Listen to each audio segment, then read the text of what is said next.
Merde, il y a écrit live. Bonsoir, amis du café, amis de la police. Bonsoir, bonsoir, il est 18h47. On va recevoir Eliane Assassi. Eliane Assassi, c'est cette sénatrice du groupe communiste républicain, citoyen et écologiste. Je vois d'ailleurs qu'elle est en train d'arriver sur l'autre écran. Ça, c'est assez formidable. Bonjour tout le monde, bonsoir tout le monde. On est là pour 2 heures à peu près. On est là pour parler de police, pour parler de sécurité publique, de liberté fondamentale. C'est au poste, c'est l'émission du lundi.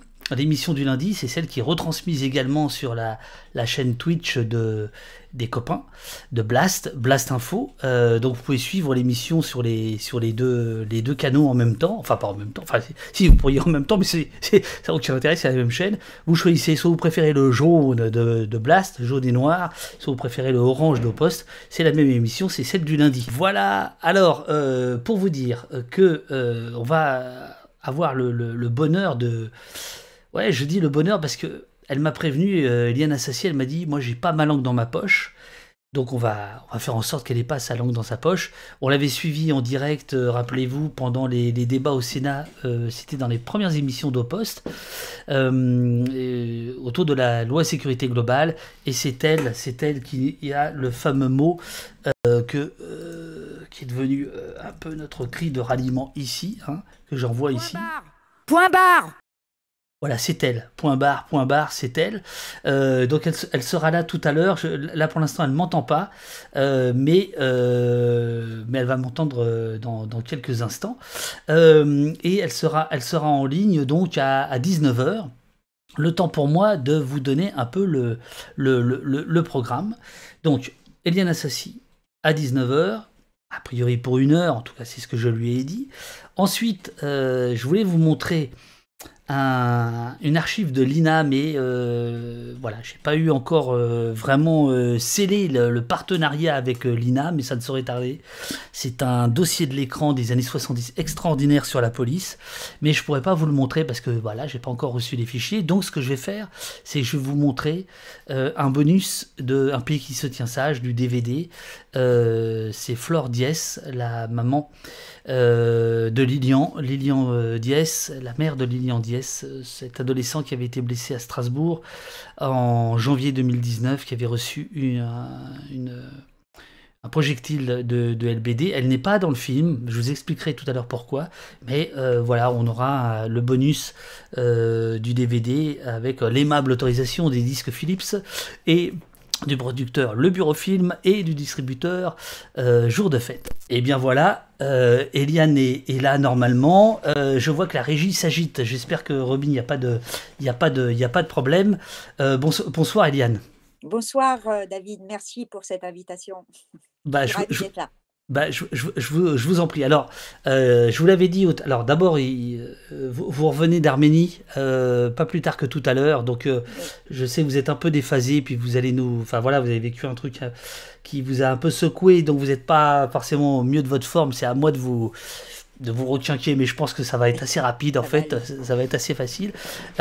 Donc là, il y a dans le chat tout le monde qui vous salue parce que, comme je vous l'avais dit au téléphone, en fait, ici, vous êtes un peu chez vous parce que j'ai isolé un son qu'on va réécouter tout à l'heure qui s'appelle Point barre, puisque c'est le 18 mars, mais on va se rafraîchir la mémoire tout à l'heure. Point barre. Voilà, il y a des gens qui sont déjà en train de le lancer. Voilà, Point barre, qui est à un moment donné où c'est le 3e jour au Sénat de l'examen de la loi sécurité globale, et là vous en avez un peu marre, et donc voilà. Et donc je me suis dit, bon, ça vaudrait le coup de vous inviter. Évidemment, il y a Esther Benbassa aussi, qu'on aurait pu inviter. Il y a Oui, bien sûr. quelques sénateurs. Voix comme ça, oui, c'est ça, oui. Voilà. Alors, donc vous êtes Eliane Assassi, vous êtes députée quand même depuis longtemps. Sénatrice. Pardon, sénatrice. Oh là, pardon. Oh là, oh là là. Oh, les frères ennemis, c'est comme si je disais un policier qui était gendarme ou un gendarme qui était policier. On va faire un cours d'instruction civique. Non, sénatrice depuis 2004.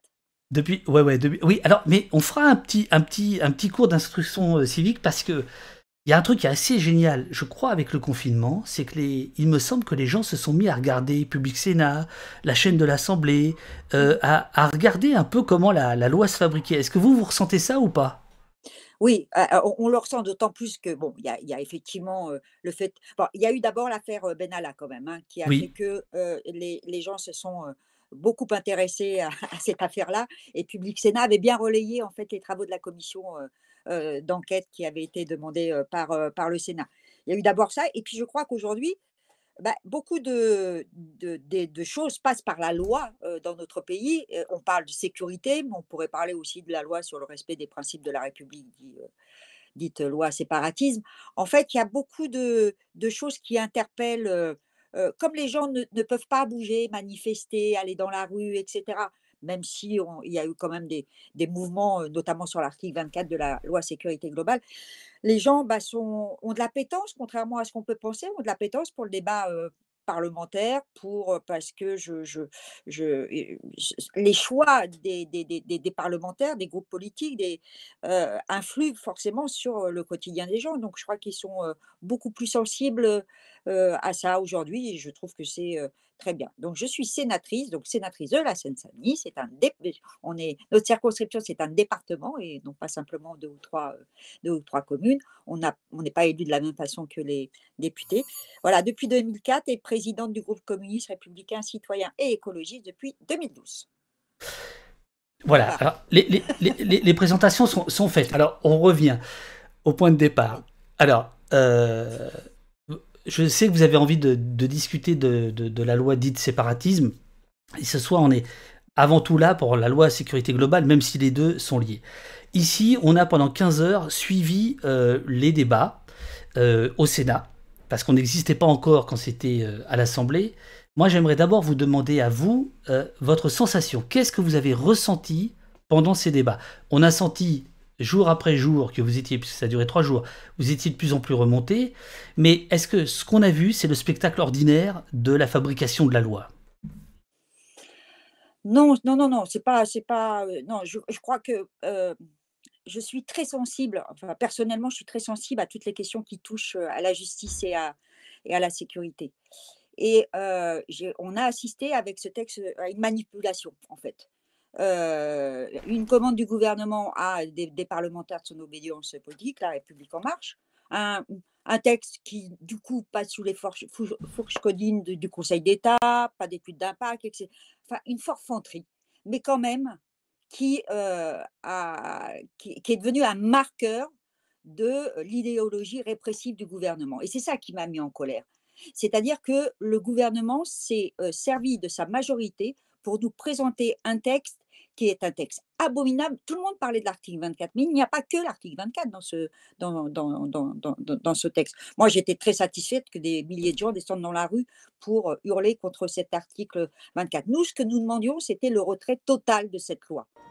C'est une loi inique, qui donne des pouvoirs considérables aux forces de police dans notre pays, mais qui plus est, a maintenant inscrit dans la loi le fait que des boîtes de sécurité privées assurent notre sécurité. Et ça, ce n'est pas admissible. C'est-à-dire qu'on change de paradigme, on change d'une police au service des citoyens à une police dont la mission principale est la répression sur commande du gouvernement. Et ça, sincèrement, ce n'est pas acceptable. C'est une dérive extrêmement dangereuse dans laquelle on est aujourd'hui. Et pour être plus ferme sur le sujet, regardez, il y a eu ce qu'on appelle la commission mixte paritaire, on va pas revenir dans le jargon institutionnel, etc. Mais c'est le lieu où les députés et les sénateurs sont censés se mettre d'accord ou pas d'accord sur une loi. Ils sont d'accord.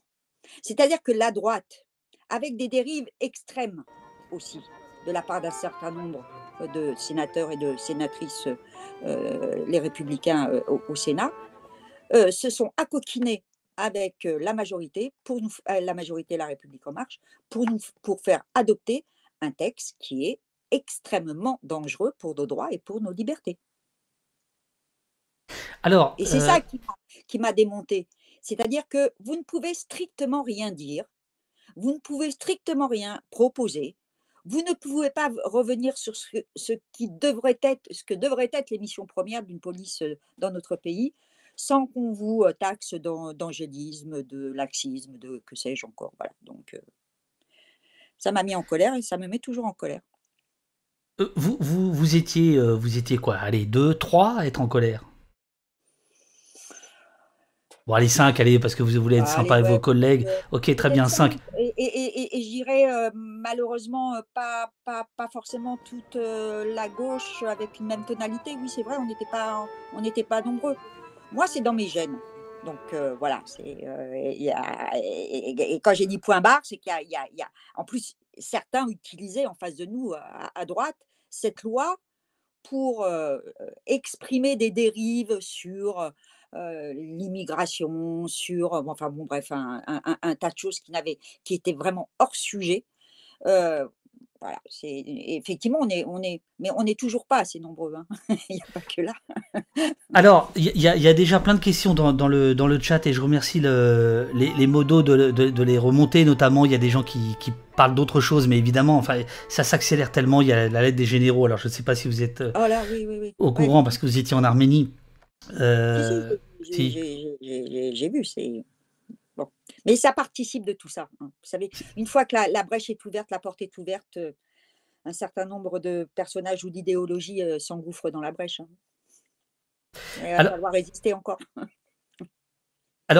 oui, mais alors, est-ce que le Sénat est un lieu de résistance? Oui, pour moi, oui. Prenez votre bouffée de cigarettes électroniques là et répondez bien à ma question. Est-ce que vous croyez vraiment que le Sénat, Bah, alors parce que le Sénat a gagné un peu là de la superbe avec l'affaire Benalla, ça c'est vrai que voilà mmh, ça s'est vu. Euh, Moi je vous cache pas, on était heureux d'être quelques centaines ici à regarder ensemble ce que j'ai appelé une énorme défaite, c'est-à-dire l'adoption de cette loi sécurité globale. Et quand même, on avait l'impression que vous n'étiez pas si nombreux que ça. Alors, en quoi vous pensez que c'est un lieu de résistance, le Sénat? En quoi vous bah, pensez que... Vas-y. parce que des gens comme vous, et vous n'êtes pas tout seul heureusement, se sont élevés contre cette loi et moi j'ai une mission, c'est d'être le porte-voix de tous ces gens-là.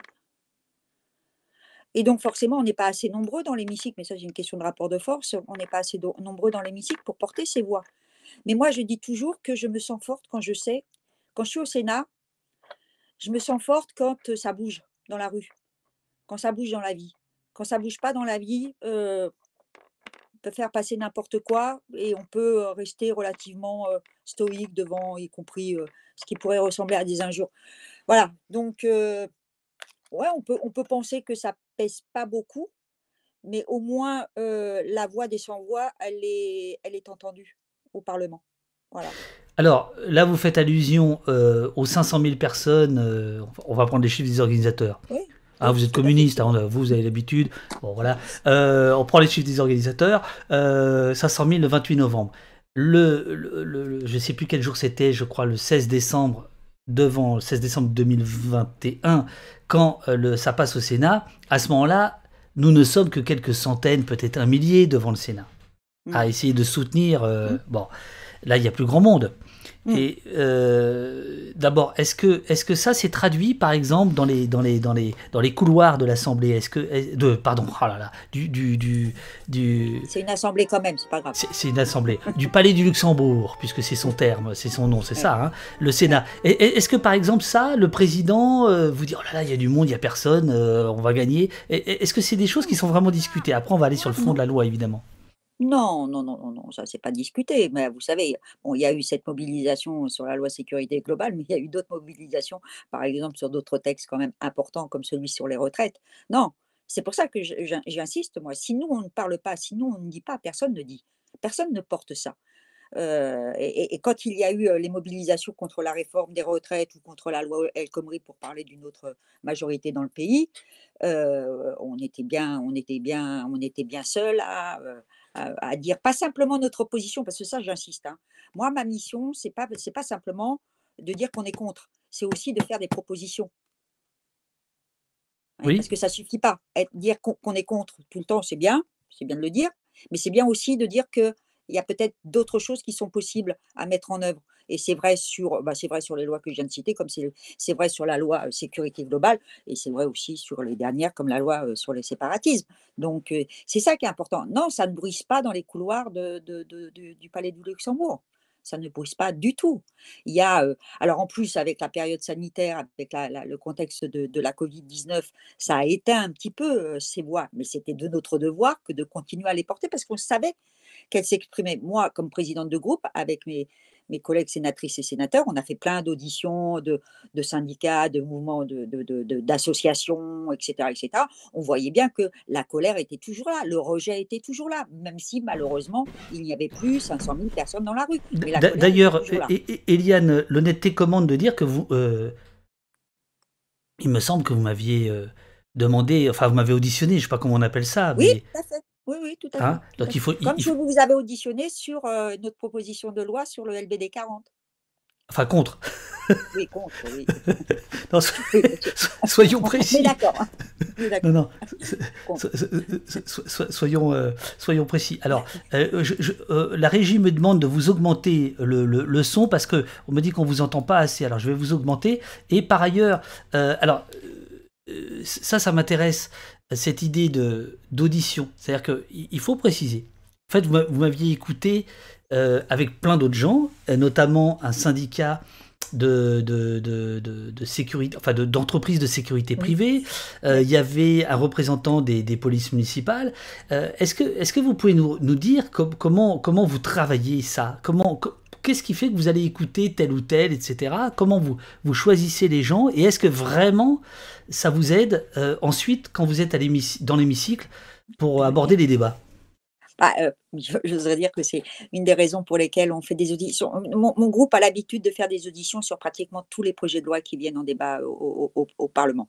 Parce que d'abord, on n'a pas la science infuse, parce que certes, on porte, nous, un projet politique, mais on a aussi, l'ambition de partager avec de connaître un petit peu aussi les projets des autres et puis quand ce sont des professionnels, eh ben, autant les écouter parce que c'est leur métier, c'est eux qui sont confrontés au quotidien à des problématiques. Moi, on travaille beaucoup avec le syndicat de la magistrature, mais aussi avec l'autre syndicat, avec des syndicats de policiers. Moi, j'ai déjà travaillé avec Alliance pour, voilà, je suis pas, je suis une femme qui aime écouter aussi toutes les contradictions qui peuvent se poser sur des sujets importants, que ce soit la justice, la sécurité ou bien d'autres. C'est important d'entendre ça. Moi, je ne suis pas une femme qui a enfin en tout cas une militante parce que je suis avant tout, enfin je suis une femme bien sûr, mais je suis une militante avant d'être une élue. Moi j'ai besoin d'écouter la Mais voix des est-ce autres. que vous diriez que, comme dans le chat Unexpected qui est une abonnée de longue date d'Opost et on la remercie, que les auditions sont toujours plus intéressantes que les débats en hémicycle. C'est vrai. C'est- C'est vrai parce qu'on a la vraie vie. Dans les auditions, on a la vraie vie. Il y a pas de voilà, il y a pas de comment dire? Il n'y a pas de barrière idéologique, il y a pas, quand on a auditionné la boîte de sécurité privée, il était évident que nous aurions, des oppositions fortes sur les missions qui doivent être, les siennes. Mais je trouve que c'est effectivement très intéressant. Moi, je dis toujours, j'aime bien écouter aussi. Ouais, je vais faire une caricature un petit peu. Quand je travaillais à l'Humanité, parce que j'ai travaillé au journal L'Humanité, le patron de l'Humanité, Patrick Le Yarrick, me disait toujours: «Le matin, il y a un journal à lire, c'est Le Figaro».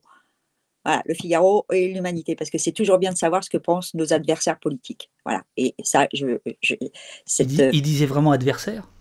oui, Il disait pas plus que ça?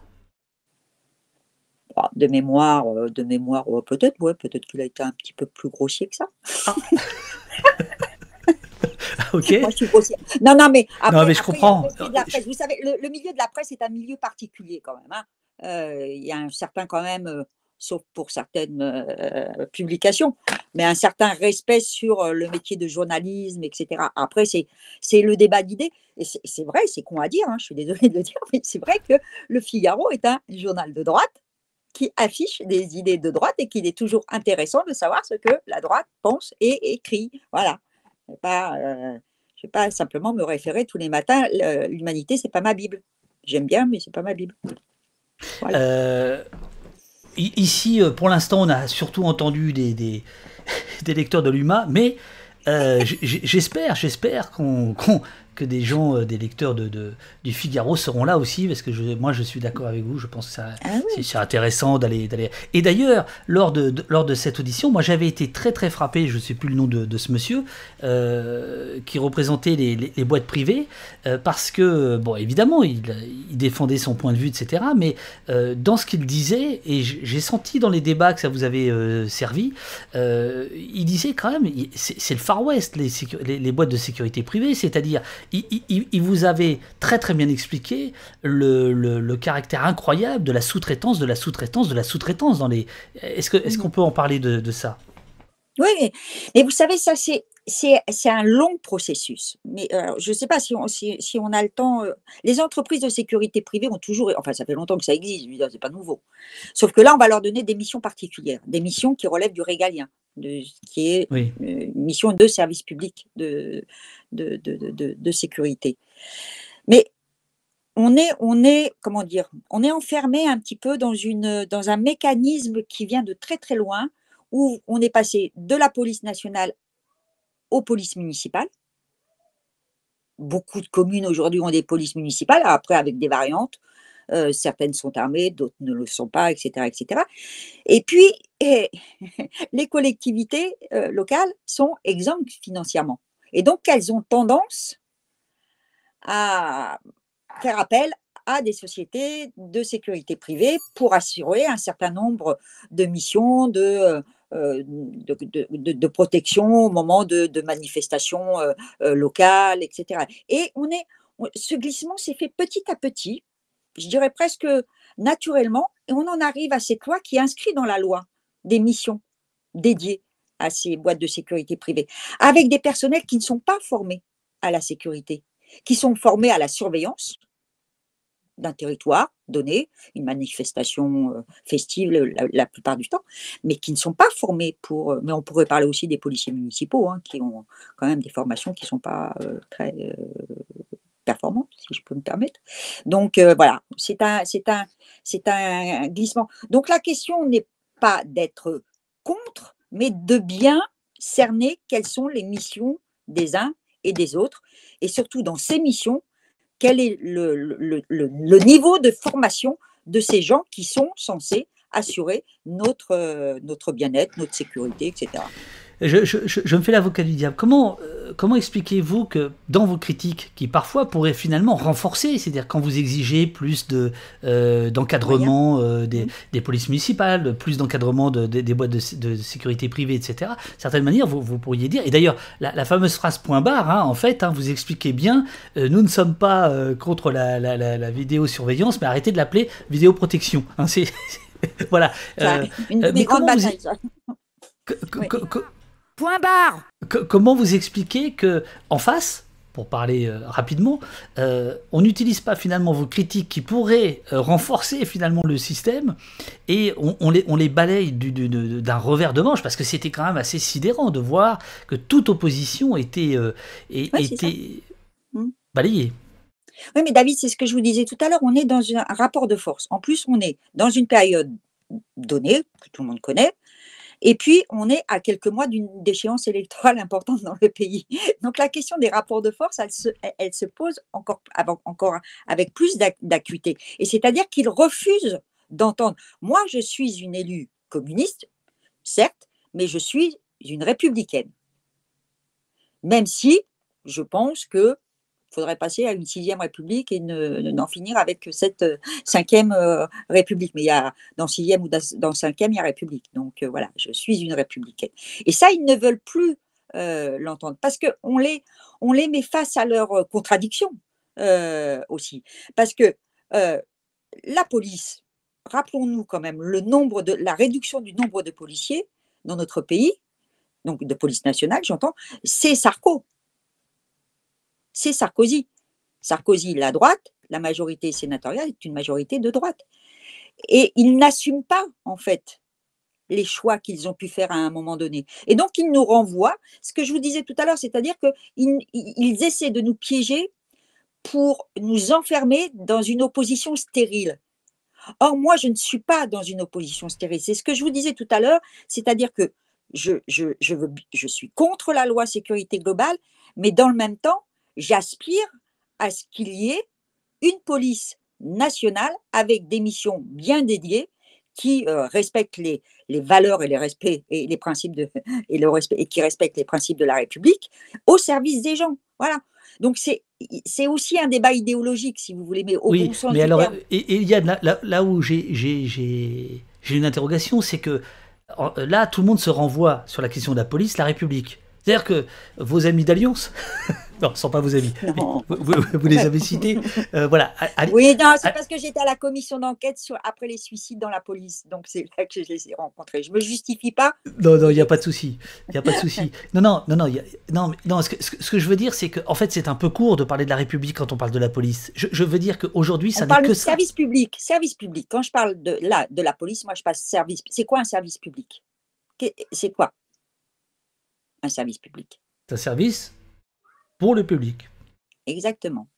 Et donc, la police doit rester un service public et non pas un service marchand. Parce que ça a tendance, on le voit d'ailleurs avec la vidéo surveillance que certains veulent appeler maintenant vidéoprotection. Voilà, on est ouais, dans un système qui devient un système marchand, un système de la police qui devient marchand. Or, moi, je suis pour que la police reste une mission régalienne de service public au service du public. Est-ce que c'est ça le point le plus terrible pour vous dans cette loi? Ou si vous deviez faire un worst-of de cette loi sécurité globale, c'est quoi? C'est la privatisation de la sécurité? C'est le Non, non, continuum non, non. sécuritaire? C'est tout. C'est tout. En fait, c'est une logique. C'est toute une logique parce que vous regardez les lois, d'abord, des lois sécuritaires, on en a je ne sais plus combien maintenant. C'est pareil que les lois sur les migrants, je ne sais plus combien on en a. Là, il y a eu malheureusement le meurtre d'une jeune policière. On va encore avoir une nouvelle loi bientôt sur la responsabilité pénale. Voilà. Et vous, en fait, il y a un continuum de lois de plus en plus répressives. Vous avez l'ordonnance de 45 sur les mineurs, c'est-à-dire où on calque la justice des mineurs sur celle des majeurs, des adultes. Vous avez la loi sécurité globale, vous avez le livre blanc sur la sécurité, vous avez, enfin bon, bref, vous avez une panoplie de textes qui sont tous, qui ont le même, comment dire, qui ont un dénominateur commun, c'est la répression. C'est-à-dire qu'on ne s'attache pas à regarder ce qui ne va pas dans notre pays parce qu'on ne peut pas dire que tout va bien et qu'on essaie de travailler des solutions qui n'ont pas comme objectif de réduire nos libertés et de toucher à nos droits les plus fondamentaux. C'est ça qui est embêtant. Ce n'est pas qu'une seule loi et ses contenus. Oui, mais alors, C'est Eliane, un ensemble. Non, on est dans une période dangereuse, David. Moi, je trouve que, franchement, les choses depuis... alors, on pourrait remonter à Sarkozy, mais je trouve que ces derniers temps, on est dans une surenchère répressive. Et que je regrette. Bien sûr, il y a des manifestations qui râlent sur... pour aller sur la sécurité globale, mais un peu, je le dis sincèrement, un peu trop que sur l'article 24. Or, il y a tout le reste. Il y a la sécurité privée, il y a les drones, il y a le renforcement de la vidéo, surveillance. Enfin bon, bref, il y a un tas de choses dans cette loi. Et je pense que le gouvernement a utilisé la colère contre l'article 24 qui a été réécrit de sa main, il ne faut pas non plus voilà, se raconter des histoires, de sa main. Et puis donc le reste est passé complètement. Alors ça Eliane, c'est une belle discussion parce que, comment dirais-je, j'étais pas le dernier à m'occuper de cet article 24, on était quelques-uns. La question c'est, est-ce que vous pensez qu'on serait tombé dans un piège, c'est-à-dire c'était un chiffon rouge pour faire passer le reste, ou est-ce que vous pensez qu'à un moment donné c'est les médias qui n'ont parlé que de ça parce que finalement ça les touchait, on va dire de près, puisqu'il s'agissait à ce moment-là de toucher la loi de 1880 sur la liberté de la presse. Vous pensez vraiment qu'il y avait quelque chose de machiavélique, ou est-ce que vraiment cet article était complètement dingue, mal ficelé? Oui. Oui, oui. Non, non, mais c'est pas contradictoire, bien évidemment, c'est un article complètement dingue, mais enfin, la réécriture de l'article 24 est tout aussi dingue que, l'article d'origine, hein. J'ai pas voilà. Non, je pense qu'il y avait des 2. Enfin, franchement, on peut pas simplement dire, enfin, ce serait quand même un raccourci que de dire que 500 000 personnes se sont fait piéger, 500 000 dans la rue, et plus, voilà, qui n'y sont pas descendus. Non, je pense que c'est, là aussi, c'est, la presse a joué le rôle qui est le sien, bien évidemment, parce qu'elle était directement, concernée. Je pense que les gens ne sont pas bêtes et ils ont compris que ça pouvait les atteindre aussi, personnellement. Donc c'est un peu des 2. De là à dire que le gouvernement est machiavélique, ouais, des fois, ouais. Non, bien sûr, ah non, bien sûr. Mais Bah, pour c'est- arriver à ses buts, pour arriver à ses buts, ouais, ouais, ouais. Je pense que des fois, ils agitent un chiffon rouge, ce qui fait passer la pilule plus facilement sur d'autres sujets. Il fut enfin, en d'autres temps, le continuum de sécurité aurait fait monter au plafond, y compris des maires,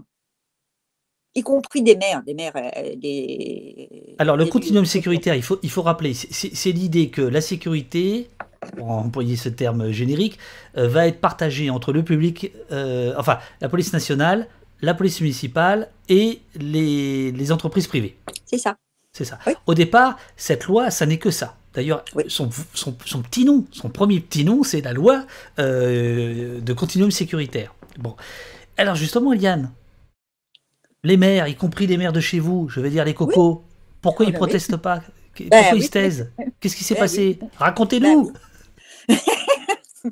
Bah, écoutez, ça c'est un sujet très intéressant qui mériterait vraiment qu'on ait des vrais débats parce que fut un temps où, nos élus, moi-même d'ailleurs, étions contre les polices municipales, comme nous étions contre la vidéosurveillance.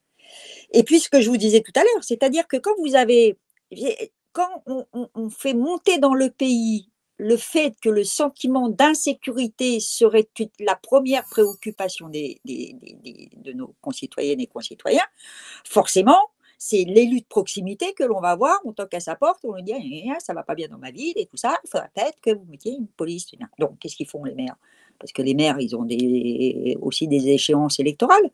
Donc, ils plient, la plupart du temps, ils plient, y compris des maires communistes. Première étape, ok, on fait une police municipale, tranquille, parce qu'il n'y a plus de commissariat dans la ville, parce que la sécurité n'est plus assurée, tatati et tatata, parce que les trafics se développent, parce que tout ce que vous voulez.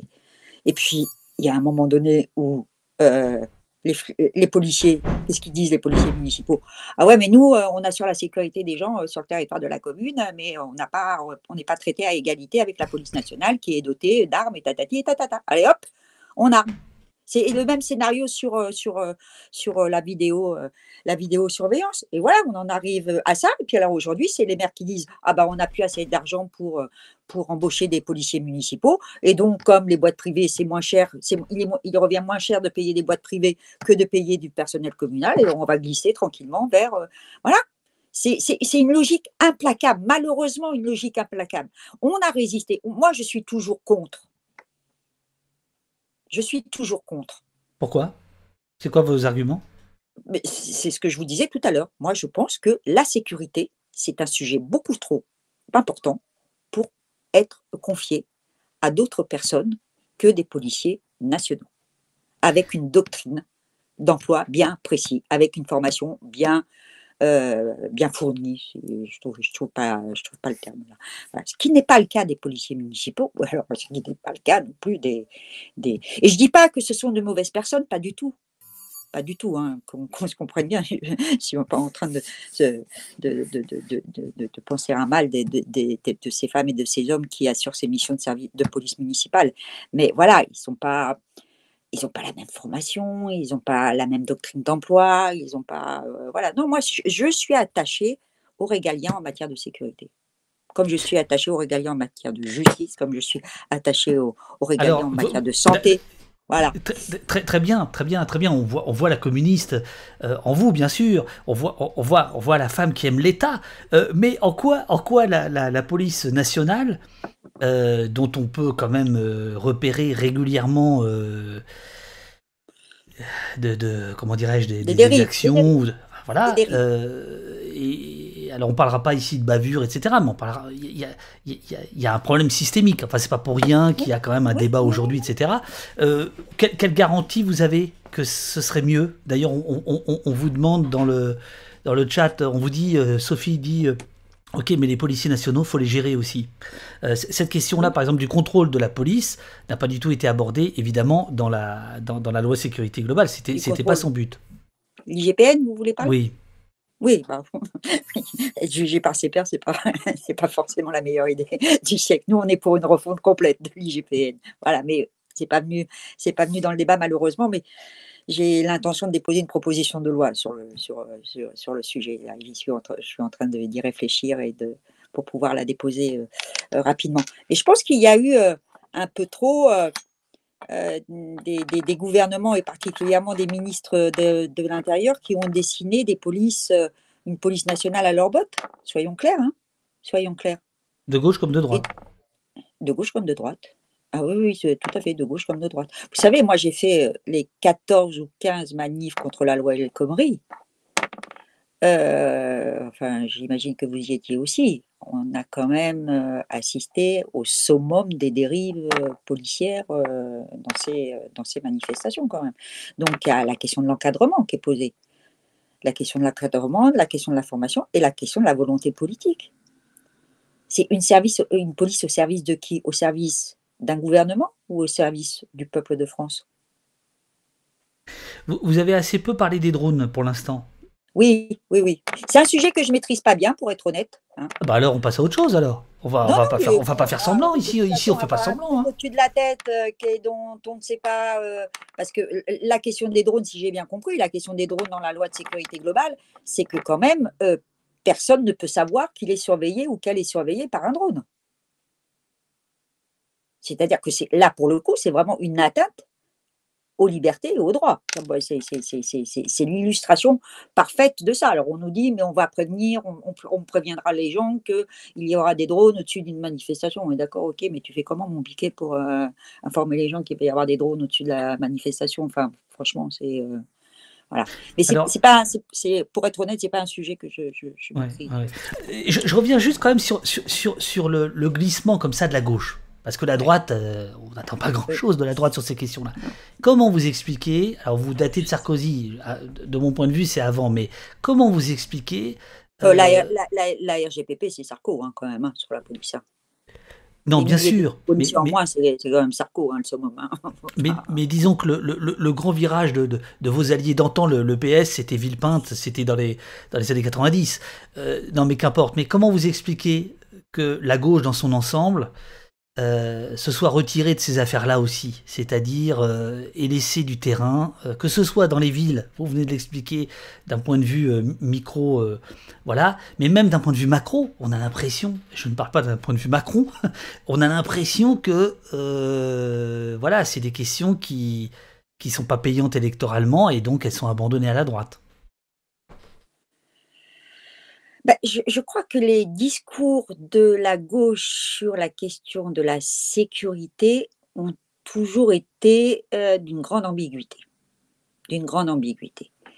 On n'a jamais, je vais parler pour ma formation politique à moi, je crois qu'on a toujours été très. Alors, l'histoire, malheureusement, l'histoire est marquée par ça.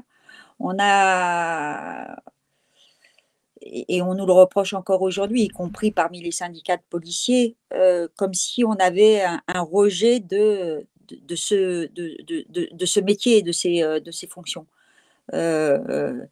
Alors que, bon, dans une démocratie, on a besoin de personnel formé pour assurer notre sécurité. On a toujours eu, on avait ce même rapport aussi avec l'armée, pareil. Mhm. Je vais vous faire une petite confidence. Moi, je voulais en fait pas être sénatrice du tout.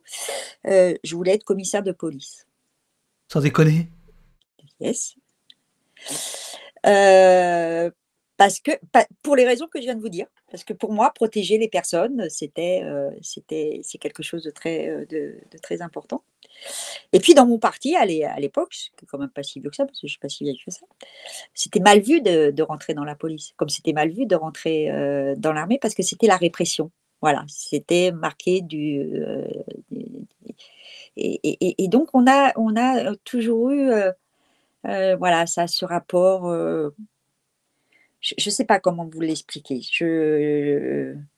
Et vous pensez qu'aujourd'hui, puisque vous ne pouvez pas de l'intérieur être commissaire, est-ce que vous pensez que ça se S'il y réforme avait plus de communistes dans la police, peut-être que ça irait mieux. Voilà, monsieur. Alors il y a la CGT Police, Oh, représentée par ils sont Anthony pas Caillé. nombreux. C'est difficile pour eux, hein. Franchement, c'est difficile pour eux. C'est pas facile. C'est pas facile. Anthony, Mais est-ce beaucoup. que vous pensez réellement que vous pouvez réformer la police par l'extérieur, puisque vous n'avez pas pu être commissaire? Commissaire Assassi, ça aurait sonné quand même. Commissaire Assassi,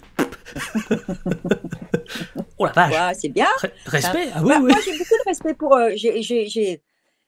pour la police républicaine. J'ai beaucoup de respect pour la police, parce que je pense que c'est un métier difficile et que malheureusement, les ordres qu'on leur donne, et l'encadrement qui est le leur et les directives politiques qu'on leur demande de respecter ne sont pas les bonnes. Voilà, c'est ça, c'est le politique, hein, quand même qui fait que la police peut avoir des comportements comme elle a eu ces derniers temps, notamment. Enfin, il n'y a pas que ces derniers temps, hein, Sharon, c'était pas sous Macron, hein. Je reviens au La chat. répression policière, elle date quand même de plusieurs décennies quand même. Puis sans remonter jusqu'à Vichy quand même, hein. Bien sûr, bien sûr. Alors, cela dit, là, vous nous amenez sur... Vous avez encore un petit peu de temps, Eliane, commissaire. Oui, Bon, je suis bien avec vous là, moi. bah voilà. Vous êtes au poste. Le rêve de... Elle est bonne, elle est bonne, elle est bonne. Vos rêves d'antan. Euh, là, vous abordez une question importante qui est celle de, puisque vous connaissez bien les questions de police, etc., et de justice, vous les suivez depuis très très longtemps. Vous croyez vraiment que c'est systémique? Il y a deux écoles dans la critique de la police. Il y a ceux qui disent c'est le système, et il y a ceux qui disent c'est l'autonomie des policiers, c'est les individus. Non, c'est les choix politiques, David. C'est les choix politiques. La police répond trop souvent à des ordres venant du gouvernement. Voilà, pour réprimer. Vous avez entendu parler ces derniers temps, je ne sais pas, même dans la loi sécurité globale, d'une loi au service du bien-être des gens et non, non, non, non, non, non, non. Chaque alinéa de la loi, c'est du plus répressif. Donc c'est une commande politique. C'est une commande politique. Sur Et la je pense gauche, que ça, vous n'avez pas vraiment répondu quand même. Pourquoi cette commande politique, elle vient aussi de la gauche? parce que dans la capacité à répondre à d'autres choix. C'est pourquoi il y a de la répression dans la rue, pourquoi il y a de la répression? Enfin, pourquoi il y a des manifestations déjà? Parce qu'il y a des mécontentements. Que ce soit sur l'emploi, que ce soit sur la santé, que ce soit sur diverses choses. Et donc, des éléments sur lesquels les politiques n'apportent pas de réponse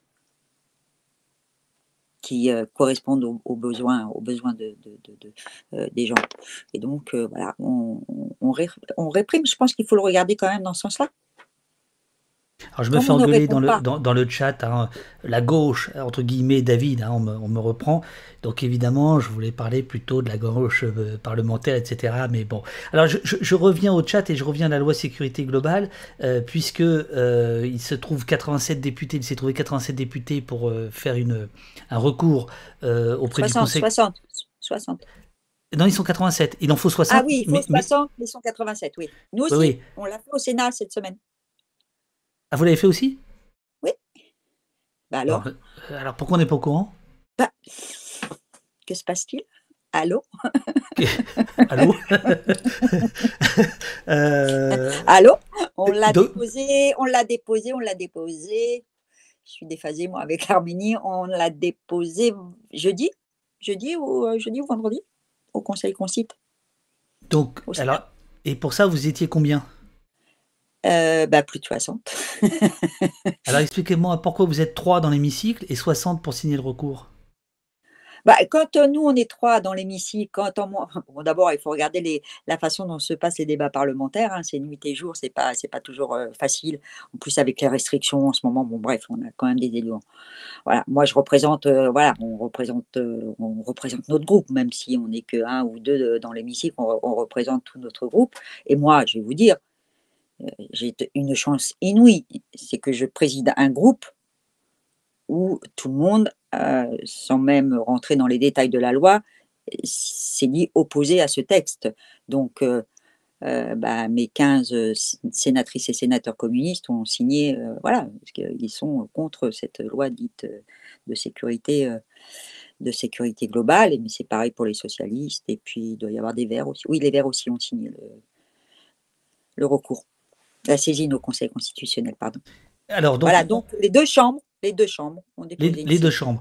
Donc, on vous demande quelles sont les chances de ces deux chambres, ou plus exactement, quels sont les articles du texte qui pourraient se faire censurer par le Conseil constitutionnel, d'après vous?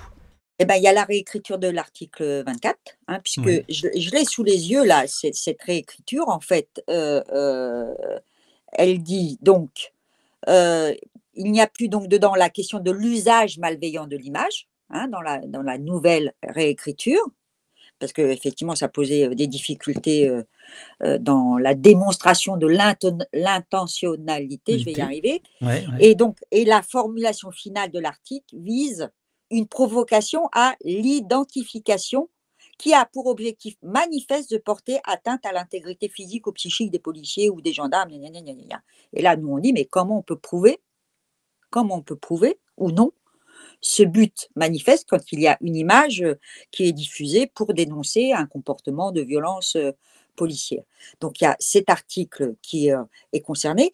Il y en a donc sur, ceux relatifs aux drones, ceux relatifs à la police, aux boîtes de sécurité privée et particulièrement aux sous-traitants de Non, ces entreprises. là, vous me faites la liste de Bah, vos des des recours. des articles qui font l'objet de la saisine. Mais d'après vous, quels sont les articles qui ont des chances, grâce à votre travail, d'être censurés? Je ne suis pas au Conseil constitutionnel. Et pourquoi c'est Alain Juppé qui y est? Pas vous? Ah J'en oui, des sais anciens rien premiers moi. ministres, c'est ça. Oui. Eh oui, donc je Non, ne mais sais là, par alors exemple, alors trêve de cela dit plaisanterie, cela dit est-ce que là, cela dit on n'est cela pas dit. au nœud du problème? C'est-à-dire que qu'est-ce qu'on peut attendre d'un Conseil constitutionnel sur ces questions-là, dont on voit bien qu'il est fait de gens qui ont justement, que ce soit Juppé, Fabius et les autres, justement, ça fait 20 ou 30 ans qu'ils accompagnent David, cette vision sortons un sécuritaire. peu de la question simplement institutionnelle. Sortons de cette question-là, parce que moi je trouve que des fois les débats, ils sont un petit peu trop c'est marrant, c'est ce que je disais en Arménie aussi, on parle toujours des institutions, des machins, mais alors les gens, on s'en tape le coquillard, comme s'ils n'existaient pas. Bon, enfin quand même, la démocratie représentative, c'est quand même, les gens d'abord, hein. C'est pas Mhm, enfin, pardon, mhm. c'est pas bon. Donc sortons du débat institutionnel. On n'a pas grand-chose à attendre du Conseil constitutionnel pour les raisons que vous venez d'évoquer sur sa composition du Conseil constitutionnel. Encore que, il y a quand même quelques gens un peu sensés au Conseil constitutionnel et je le dis, vous ne le répétez pas, mais quelques anciens sénateurs qui siègent au Conseil constitutionnel et qui sont quand même, qui ont un regard sur le droit et sur les libertés qui est un peu plus, démocratique que d'autres. Je vais le dire, comme ça rapidement. Mais ça veut dire quoi ce recours au Conseil constitutionnel? Ça veut simplement dire qu'on n'est pas que le peuple de France n'est pas forcément dans l'acceptabilité de cette loi malgré qu'elle ait été, adoptée. Et qu'une fois que les choses vont être, que les décrets vont être publiés et cetera, ce que vous posiez comme question tout à l'heure sur les maires qui n'ont pas râlé, qui ne disent rien, peut-être que ça va se traduire. Vous savez, une loi peut être votée, mais une loi peut être, balayée aussi, hein, même si elle a été votée, hein. C'est-à-dire? On a des exemples, le CPE par exemple. Oui, c'est plus. Une loi adoptée, une loi balayée après. C'est la question du rapport de force, je reviens toujours à ça. Mais si, parce que le débat sur la sécurité globale, mais c'était pareil sur la loi sur les séparatistes, c'est fait quand même en huis clos. Au regard de la situation que vivaient les gens, au quotidien avec la Covid-19, c'est quand même fait en huis clos, ça n'a pas beaucoup transpiré, Non? les Mais murs pourquoi? les C'est murs des la faute à qui?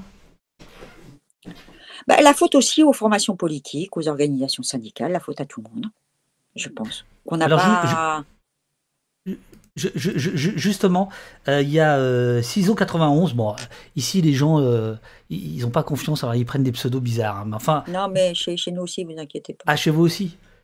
Oui. Ouais, ouais, chez vous, c'est un vieux truc. Alors, bonjour, avec tout mon respect. Avec tout mon respect, Madame Assassi pose la déviance de la police sous l'excuse, entre guillemets, de la pression de la part des politiques. Pourtant, elle est sénatrice. Quid du pouvoir, du rôle des sénateurs dans cette question? Désignez-vous ainsi exclusivement le gouvernement en particulier? Est-ce que le Sénat pourrait peser davantage sur cette question? Bah, si la majorité au Sénat était différente, oui. Mais vous savez, des fois, le Sénat, c'est pour ça que je dis, il faut des fois sortir de la seule question institutionnelle. Vous vous rappelez du fameux débat sur le prélèvement de l'ADN des étrangers, enfin des enfants enfin des enfants, des personnes qui se disent mineurs alors que certains supposent qu'en fait ils seraient majeurs. Et donc il y avait cette idée de prélever l'ADN.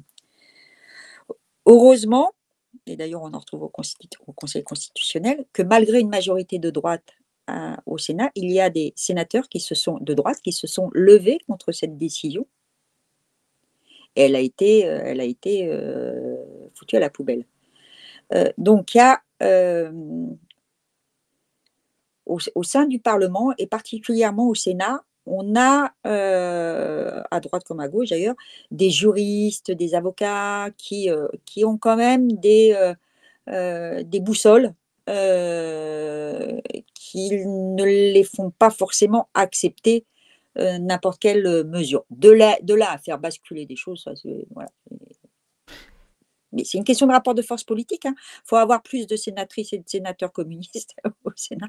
Ah non, mais vous êtes en train de transformer cette émission en tract pour le PCF. Non, non, non, non, non, mais je connais les rapports de force dans le pays quand même, je sais pas. Hein. Comme je dis à ma petite fille, il n'y a pas marqué couillonne ici, donc je connais bien les choses. Mais, mais ouais, ouais, c'est une question de rapport de force, mais il faut pousser. Vous savez, nous, on ne cède pas. Moi, je dis toujours à mes parlementaires, excusez-moi de me les approprier, il faut, pour être efficace, même si on est battu à la fin, il faut avoir un pied dehors et un pied dedans. C'est-à-dire un pied dehors, être le plus possible avec les gens dans nos départements, dans les mouvements, dans les manifestations, etc., de porter ça et d'aller jusqu'au bout, jusqu'au bout, jusqu'au bout. Et après, bah, la démocratie, les institutions, pour y revenir quand même, sont ainsi faites qu'au bout d'un moment, il y a un vote. Il y a un vote. Et voilà. Et nous, on est 15, les socialistes, ils sont 70, ils ne sont pas toujours d'accord entre eux. Les Verts, ils sont Oh autant là que là, nous, c'est voilà. violent ce que vous faites là. Mais non, c'est une réalité. Mais vous inquiétez pas, je leur dis, hein, c'est pas un secret. Voilà, voilà où on en est. Voilà où on en est. Heureusement qu'on est là pour. En début d'émission, vous avez dit ça pèse ce qui se passe dans la rue, ça peut aider Ah ouais. éventuellement les Sénats, etc. Et là, on vous pose évidemment la question dans le chat, comment modifier le rapport de force lorsque l'on constate les mutilations en manifestation? C'est-à-dire que le rapport de force devient même impossible à établir. Ça, je suis pas. Vous savez, ça, je suis. Ouais, il y a bien évidemment, là-dessus, on est d'accord, David, et je suis d'accord avec celles et ceux qui nous écoutent. Les mutilations, il y a des violences policières avérées. Enfin bon, là-dessus, je vous fais une totale confiance, David. Là-dessus. Mais, C'est gentil. et puis je l'ai vu, je l'ai Oui, vu. Je vous bien parlais des sûr. lois El Khomri, donc je l'ai vu parce que je vais dans les manifestations, donc je vois. Mais vous savez, dans ce pays, ça fait, je ne sais pas à quand le dater, mais on a celles et ceux qui nous gouvernent ont contribué à éteindre la voix des corps intermédiaires, c'est-à-dire du mouvement syndical. Parce que là, on parle sécurité, mais regardez ce qui se passe dans les boîtes, les licenciements, les fermetures, tout ce que vous voulez, etc. Bon, ça ne bouge pas. On contribue aussi à affaiblir le mouvement associatif. On contribuait à toutes les forces qui sont en capacité de réaction, dans le bon sens du terme, à des choix qu'on voudrait leur imposer. Il y a toute une stratégie derrière ça. C'est pas simplement, on va pas simplement aux manifestations, ce qui est pour partie vrai. On n'y va plus en famille, par exemple, etc., parce qu'il y a des violences policières, mais c'est pas que ça quand même. C'est pas que ça. C'est pas que ça qui fait que les gens ne descendent pas dans la rue. Par exemple, David, excusez-moi, mais pour faire un parallèle osé, c'est pas pour ça, c'est pas parce qu'il y a des violences policières que les gens ne vont plus voter.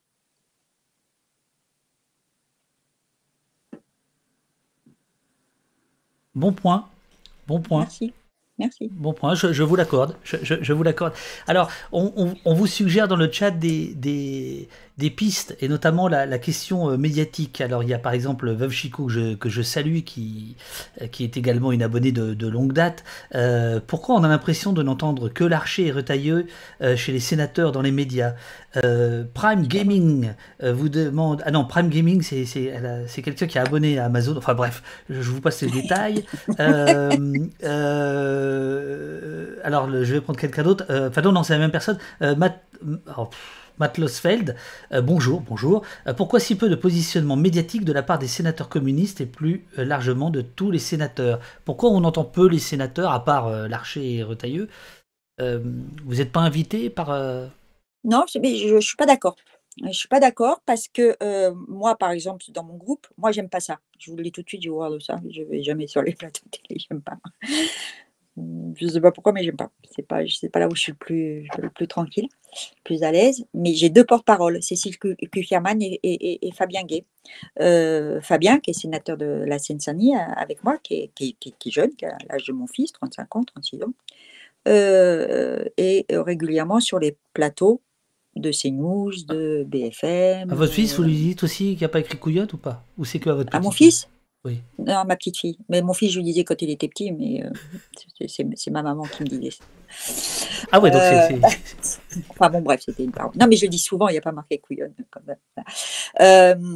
Donc, non, Fabien passe souvent sur CNews, BFM, Cécile Cukierman, qui est sénatrice de la Loire, également. Après, vous savez, hein, moi, je fais offense à personne, mais des fois, on veut entendre la voix de ceux de ceux qu'on a envie d'entendre. Hein, mais non, on passe pas. Vous savez, il y a une répartition du temps de parole des formations politiques et des groupes politiques. Donc forcément, vu le nombre que nous sommes au Sénat, j'ai moins de temps de parole que Larcher ou que Retailleau, ça c'est évident. Enfin moi, mon groupe. Donc ouais. Mais pourquoi vous n'êtes pas à l'aise? Pourquoi vous n'y allez pas? Ah, j'aime pas ça. J'ai jamais aimé ça. J'ai jamais aimé. Moi, je suis plutôt dans l'écrit que dans l'oral. Mais voilà. Bah, vous Non. pourriez écrire des tribunes, par exemple. Oui, oui, sauf que là, mon grand, il faudrait avoir du temps parce que être président de groupe, je vous dis, c'est pas facile tous les jours. Non, et puis le problème des tribunes, il faut l'expliquer à ceux qui nous écoutent, c'est si vous écrivez une tribune, là on vous invite sur les plateaux télé parce qu'ils sont assez feignants, donc Non, mais j'y vais de temps en temps, mais c'est pas, pour moi, c'est pas l'alpha et l'oméga de la résonance qu'on peut donner aux sénatrices et aux sénateurs. Puis après, moi, j'ai un parti politique aussi, hein, voilà. Il y a un autre groupe aussi à l'Assemblée nationale, parce que ce qui vaut pour nous au Sénat vaut pour notre groupe à l'Assemblée nationale.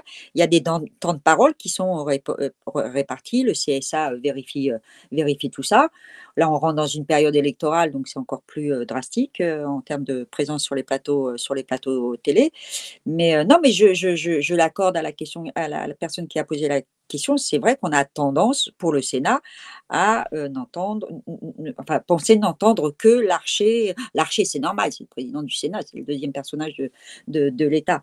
Quant à Retailleau, tout simplement parce qu'il est prétendant à la candidature suprême. Pas moi. Alors, je profite que vous soyez là pour vous poser une question sur l'intitulé de la loi.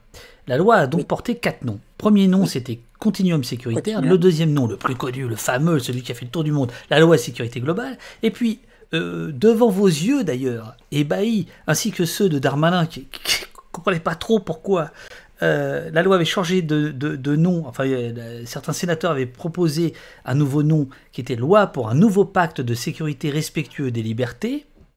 Et je me souviens que Darmanin dit, je m'y oppose pas, mais vous avez oublié les gardes champêtres, ce qui faisait que là, on se disait, tiens, ce gars-là, il peut avoir de l'humour. Bon, voilà, je ne sais pas si vous vous souvenez de ça. Et finalement, le nouveau nom, c'est Loi pour une sécurité globale préservant les libertés. Alors, passons sur l'aspect orwellien dont il a été beaucoup question ici. Pourquoi on change de nom comme ça en cours de discussion? C'est quoi le tour de passe-passe? Est-ce que c'en est un ou pas? C'est un tour de. Ils sont tellement mal à l'aise sur cette loi parce que, comme vous le dites, elle a quand même créé, même si ça s'est essoufflé après, elle a quand même créé un certain nombre de, de manifestations, de mobilisations. Et je pense que effectivement, ils se sont dit qu'il fallait peut-être trouver un équilibre en rajoutant pour préservant les libertés. C'est les libertés publiques, hein, je crois d'ailleurs. Hein, c'est préservant les libertés publiques hein, maintenant. Voilà, parce que on l'a tellement rabâché que cette loi s'attaquait aux libertés publiques, bafouer les droits, etc., qu'ils ont voulu trouver un équilibre. Mais bon, ça arrive. C'est arrivé, je suis désolée d'y revenir, mais c'était la dernière avec la loi sur le séparatisme. Hein. Retailleau avait voulu rajouter, modifier l'intitulé de la loi pour y faire référence à l'intégrisme musulman. Oui, absolument. Et fort heureusement, ça a été balayé. Celui-ci, la majorité de droite, si mes souvenirs sont bons, à déposer un scrutin public, c'est-à-dire qu'une personne peut voter pour l'ensemble du groupe, et forcément, comme ils sont majoritaires, c'est passé.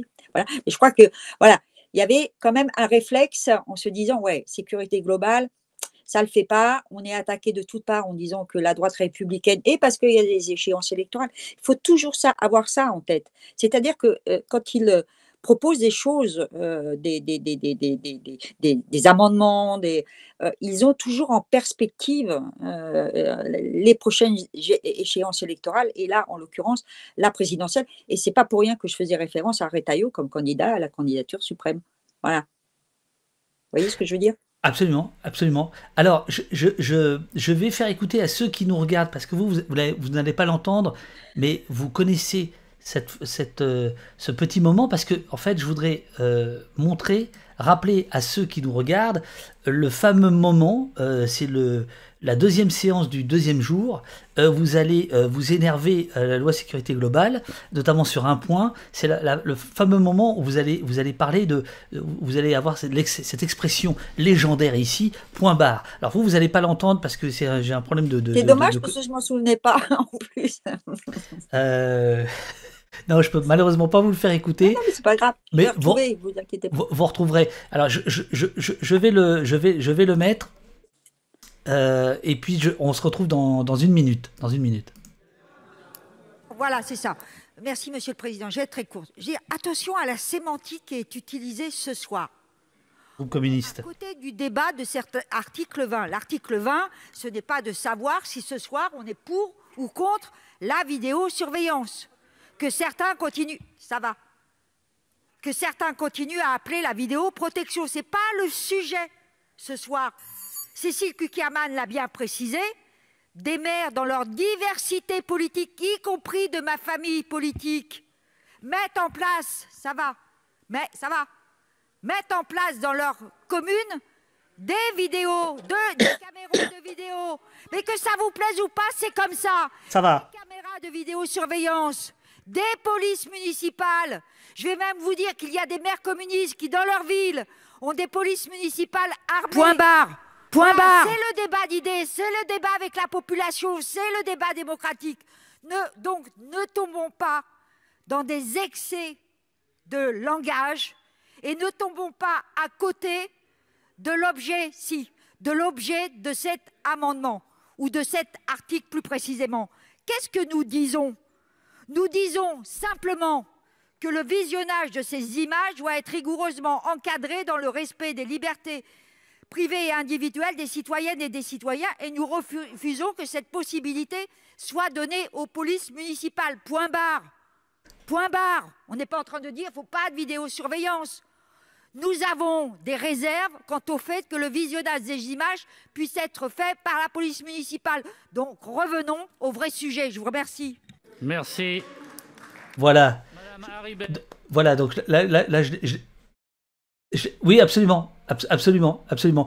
Donc c'était en fait sur le fait que vous vous opposiez au fait que les polices municipales puissent. euh, que se Ça y est, c'est passe-t-il? parti. C'est bon, c'est bon. C'est bon? Ok. C'est bon. Donc vous vous opposiez au fait que les polices municipales puissent visionner les caméras de surveillance et enregistrent les images. Voilà. Et donc là, vous étiez quasiment survolté, quoi. Voilà. Donc je voulais remontrer ce passage-là parce que ici, il est fondateur d'Opost. Voilà. C'était, je crois, Attendez, je vais retrouver la date exacte pour pas dire. Non, ça y est, je me souviens. Ouais, ouais. Voilà, c'était Ah non, mais j'étais. Vous savez, ça m'arrive rarement de sortir de mes gonds comme ça. Puis Monsieur Grand, en plus, a cette tendance à laisser croire que le pays va mal parce que les communistes sont affaiblis. Bon, d'accord, ok, mais bon, il est gentil, le monsieur, mais quand même. Voilà, bon, bref, sachez qu'on l'avait vécu en direct comme c'est rappelé dans le chat. Donc le changement de nom, vous dites en fait, il est pas innocent. Il est pensé, c'est quelque chose de pensé, David. Hein, c'est quelque chose de pensé justement pour renvoyer l'idée que la droite n'est pas. Allez, elle est moins méchante que le gouvernement, donc on va rajouter un petit truc là sur le respect des libertés. Mais bon, voilà, ça ne trompe personne. On vous repose des questions sur les auditions que vous menez avant les débats à l'hémicycle. On vous demande, est-ce que vraiment, c'est Gladys qui vous demande ça, est-ce que ça vous permet vraiment de retravailler vos textes ou est-ce que c'est purement formel? Et il y a aussi une question d'une autre personne que j'essaie de retrouver, de Lightman, que je salue, pour les questions sécuritaires. Qui est auditionné contre les syndicats de police ou les sociétés privées de sécurité? Qui porte une voix contraire? J'ai pas compris le sens de la question là. On vous demande qui sont les gens qui sont auditionnés pour travailler avant Par les groupes, par les groupes, oui, bien sûr. Par les groupes, d'accord. Par les groupes. Est-ce que vous avez vraiment, bon, j'imagine, est-ce qu'il y a des avocats, est-ce qu'il y a j'imagine la question, j'essaie de la prolonger, est-ce qu'il y a des familles de victimes, est-ce qu'il y a des abolitionnistes de la police, est-ce qu'il y a une parole vraiment critique, contraire, ou est-ce que ça reste bon enfant? Non.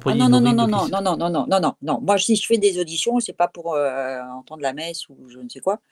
Quand je fais des auditions, j'essaye d'avoir un panel de représentants de syndicats, d'associations, dans leur diversité. Rappelez-vous, quand on l'a fait à propos de notre proposition de loi contre le LBD, il y avait un panel de gens qui étaient là, qui peuvent avoir des avis divergents ou qui peuvent penser exactement la même chose, stop au LBD, mais qui prennent des chemins différents, voilà, pour arriver à cet objectif. Non, moi j'aime bien faire des auditions contradictoires.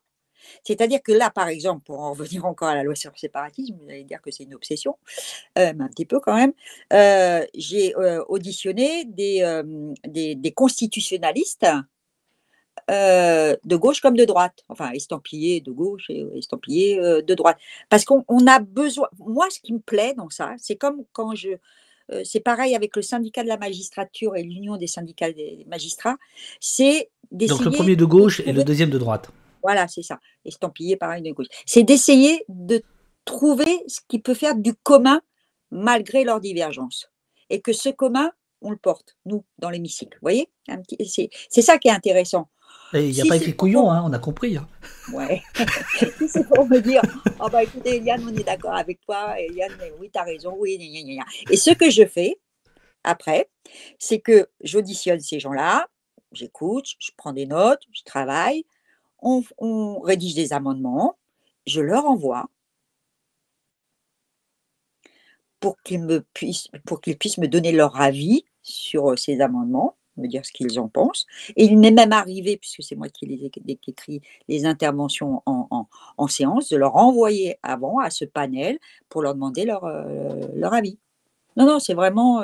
non, si c'est pour s'entendre dire que des gentillesses, ça ne sert à rien. Non. Donc là, vous venez de répondre, alors que vous ne voyez pas le chat, Vous venez de répondre à JHJ Bonnet qui demande s'il y a des juristes qui sont parfois auditionnés. Oui, oui. C'est effectivement le cas. Sur la loi sécurité globale, est-ce que vous pensez que c'est l'Europe qui va nous sauver de cette merdasse? Est-ce que vous pensez... Alors, question d'un juriste, là, visiblement. Est-ce que c'est stratégiquement mieux de passer au Conseil constitutionnel maintenant ou d'attendre une condamnation pour faire une question prioritaire de constitutionnalité? Alors là, j'avoue que je ne connais pas la nuance. Est-ce que vous la connaissez, vous? Bah, et une question prioritaire de constitution, ça veut dire que les gens, les citoyens, peuvent déposer une question prioritaire de voilà. Et pourquoi attendre une condamnation alors? Ben ça, je sais pas. Bon. Il va peut-être nous expliquer sur le chat.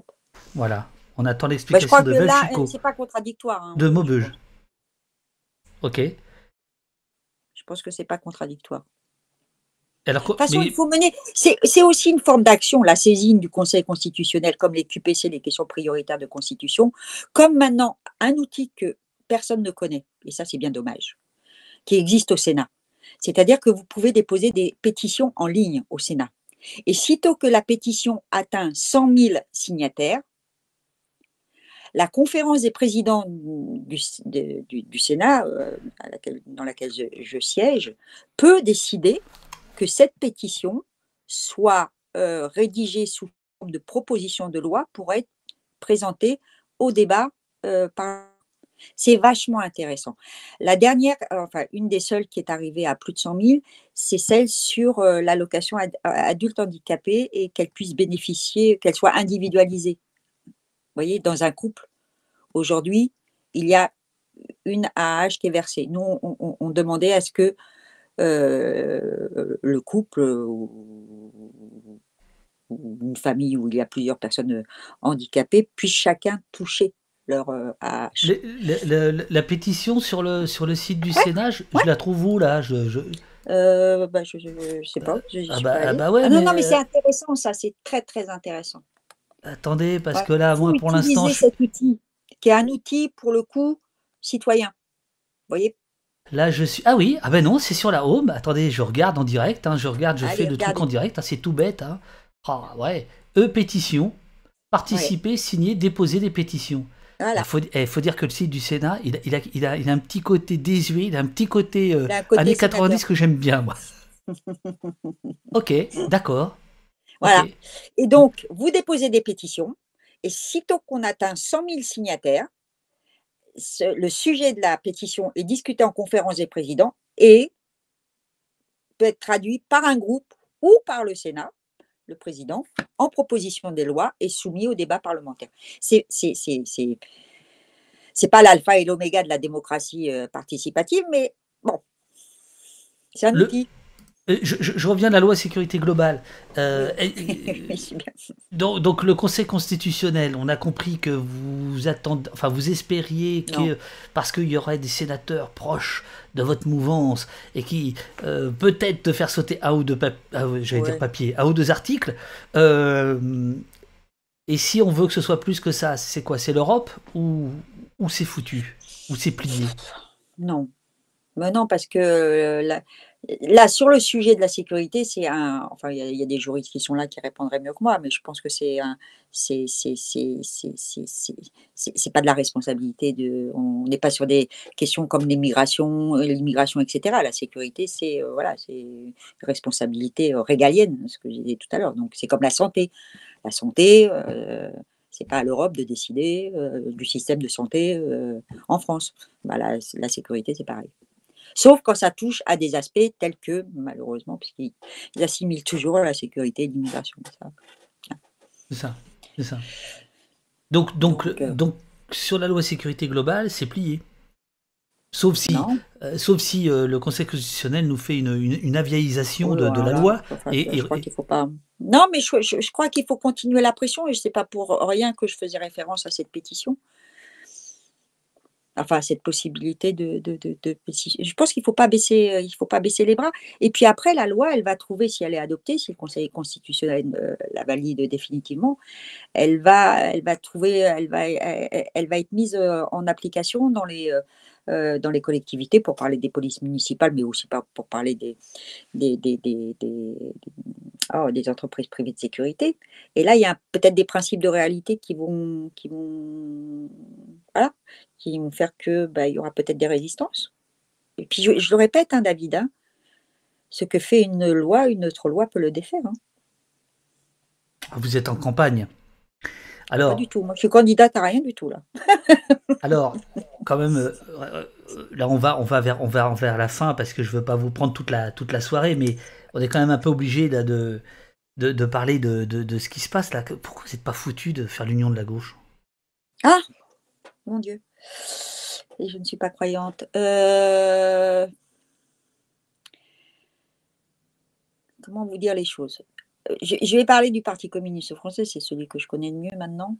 Je pense que, enfin, je pense pas, je suis sûre.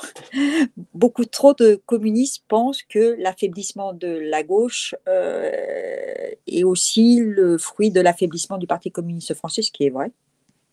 Enfin, je pense que ça, c'est vrai.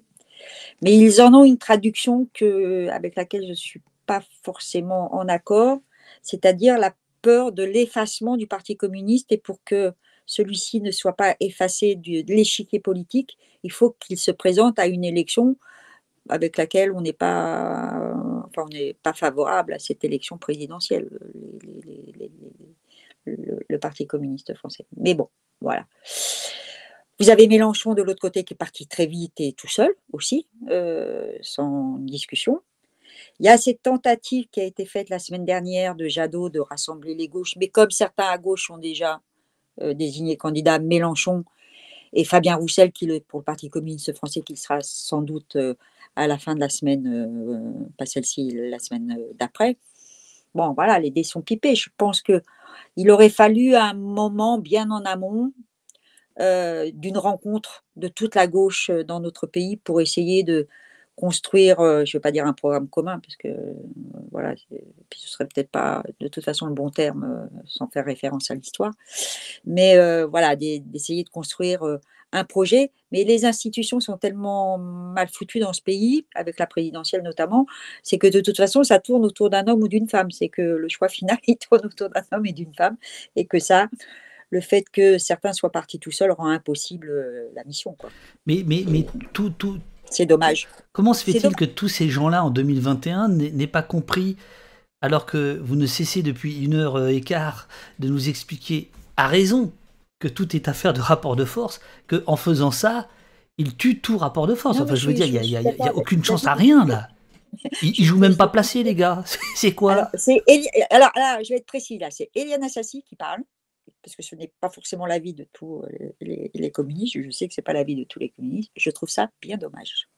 Je trouve dommage qu'en amont, y compris de l'annonce de sa candidature par Jean-Luc Mélenchon, il n'y ait pas eu une rencontre de la gauche. Peut-être qu'on aurait atterri sur la même chose, hein, peut-être, mais on n'a pas essayé quand même. On n'a pas essayé. On n'a pas essayé de travailler sur du commun, et ça c'est regrettable.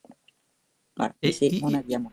Et en tant que sénatrice, est-ce que vous pouvez comprendre que ce genre de comportement, pas le vôtre, mais de ceux dont on vient de parler, finalement fait que les gens de gauche viennent sur Twitch plutôt que d'aller voter, écrivent des bouquins. Ah bah s'ils vont tous sur Twitch, je serais très, très contente, parce qu'au moins ça montrerait qu'ils s'intéressent à la vie publique de façon générale et politique en particulier, donc je serais ravie. Non, moi, ce qui m'inquiète vraiment aujourd'hui, je vais faire une confidence qui n'en est pas vraiment une. Moi, ma grande crainte, au-delà de tous ces textes abominables qui stigmatisent, qui augmentent la répression dans le pays, qui touchent à nos libertés, etc., c'est l'abstention, quoi. C'est la défiance grandissante des gens à l'égard du politique, dans toute sa... Voilà. Et que la dame blonde, elle a un réservoir qui pourrait lui permettre, et on va essayer de faire en sorte que non, mais voilà... C'est désespérant. Donc, comment on reconquiert le cœur de celles et ceux qui ne se rendent plus dans les urnes, et pas que parce qu'il y a des violences policières. C'est quelque chose qui ne s'invente pas à quelques semaines d'une échéance électorale comme la présidentielle. Ça ne s'invente pas à ce moment-là. Mais tout à l'heure, vous disiez, nous, sénateurs, on entend la rue et ça nous aide. Oui. Qu'est-ce que les gens qui sont dans le chat, qui s'énervent là contre ce dont on est en train de parler, qu'est-ce que les gens de gauche peuvent faire pour faire en sorte que ce dont vous venez de parler, les Jadot, les Roussel, les Mélenchon, Là, qu'ils le disent. Qu'ils le disent. Après, je pense que ouais, chacun veut jouer dans son couloir aujourd'hui, ce qui est très mauvais pour la suite, ça j'en suis persuadée. Mais parce qu'aussi les formations politiques de gauche, euh, pour certaines qui ont été au pouvoir il n'y a pas longtemps, ont déçu profondément. C'est-à-dire que l'aspiration, enfin penser que notre société puisse aller vers du meilleur parce que la gauche arriverait au pouvoir, je crois que c'est une idée qui est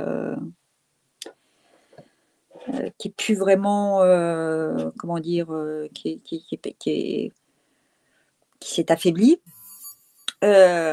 Après, je l'ai dit tout à l'heure, les forces politiques se sont aussi du coup affaiblies. Moi, je suis en Seine-Saint-Denis, je suis communiste, je suis élue parce que je suis une militante d'abord, je ne suis pas élue comme ça, voilà.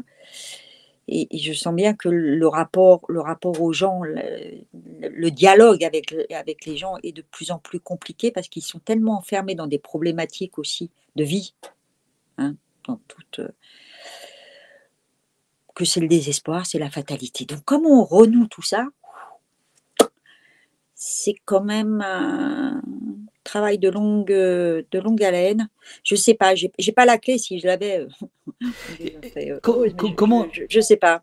Je sais pas. Eliane, Il faut redonner de l'espoir. Comment on redonne de l'espoir aux gens? Voilà, c'est ça. Aujourd'hui, les gens manquent d'espoir. Il y a des urgences qui se posent dans le pays, mais qui se posent aussi sur la planète, pas que, c'est pas qu'un problème franco-français. Et il n'y a plus personne pour leur redonner de l'espoir. Voilà. Il n'y a plus d'idéologie qui leur redonne de l'espoir. Il y a des idéologies qui se sont cassées la gueule et qui ont fait du mal à des millions de personnes. Il y a des idéologies qui sont arrivées au pouvoir et qui se sont complètement déshabillées des engagements qu'elles avaient prises au moment des campagnes électorales et tatati et tatata. Enfin bon, bref, tout ça, vous le connaissez. Voilà, c'est la désespérance. Donc, comment on redonne de l'espoir? Moi, ça, là-dessus, Eliane, je voudrais vous poser une question précise, puisque au poste, on est surtout autour des questions de police, de liberté publique, de liberté fondamentale.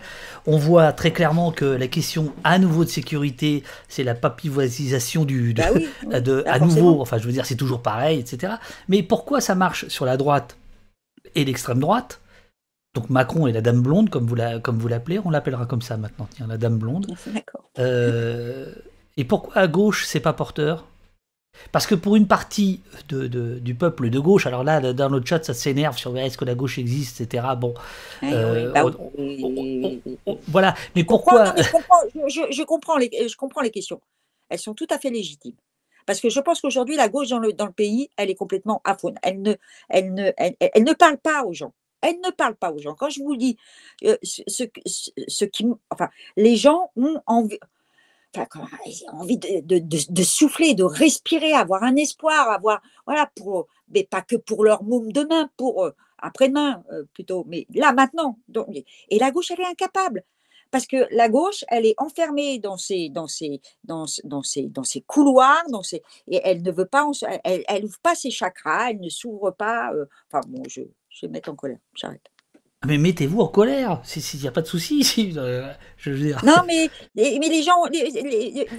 Non, mais la question, c'est pourquoi la gauche a abandonné la question des sécurités. On l'a pas abandonné. Mais le rouleau compresseur de la droite et de l'extrême droite a été quand même relativement assez costaud quand même. Hein.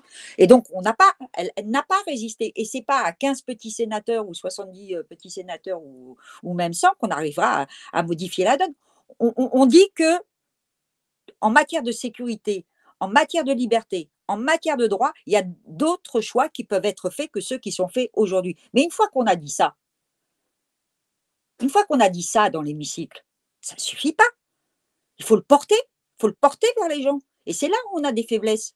C'est-à-dire que comme on est affaibli, comme les gens, il y a un rejet, effectivement, de celles et ceux qui n'ont pas tenu leurs promesses et que, tout compte fait, ils se disent, je vais vous raconter un truc après. Après tout, ils se disent, bah, la seule qu'ils n'ont pas essayé, bah, c'est la dame blonde, bah, on y va, quoi. On y va. Et nous, on résiste pas. On résiste pas. Et ça, c'est Mais mortifère. on résiste pas. Vous les résistez comment? Ben, en renouant, en portant nous, on a un projet politique, peu importe le choix sur la candidature à la présidentielle, on a un projet politique. Voilà, on a du mal à être audible aujourd'hui. C'est un des grands reproches qu'on nous fait, vous n'êtes ni visible ni audible. C'est ce qu'on nous dit aujourd'hui. Voilà, et c'est une réalité. Et pas simplement parce que les médias, c'est vrai que les médias, mais j'ai dit les raisons pour lesquelles on ne passait pas beaucoup tout à l'heure, mais pas que ça, c'est-à-dire qu'on a perdu, y compris en termes d'organisation. Vous vous rendez compte, il n'y a pas si longtemps que ça, le Parti communiste français, dans chaque quartier de la Seine-Saint-Denis, il y avait une cellule du Parti communiste français avec des communistes qui étaient à l'écoute des gens, qui les accompagnaient dans toutes leurs problématiques sociales ou autres. On pourrait parler, là, vous parlez que de sécurité, mais on pourrait parler de la question des migrants. Pendant des années, on a été le parti Rachid vous demande dans le voyez chat comment le PC a pu passer à côté d'un mouvement populaire comme les Gilets jaunes. Exactement, parce que certains ont considéré que comme ce n'était pas porté par des syndicats ou par un mouvement associatif ou par voilà, des structures, des mouvements voilà,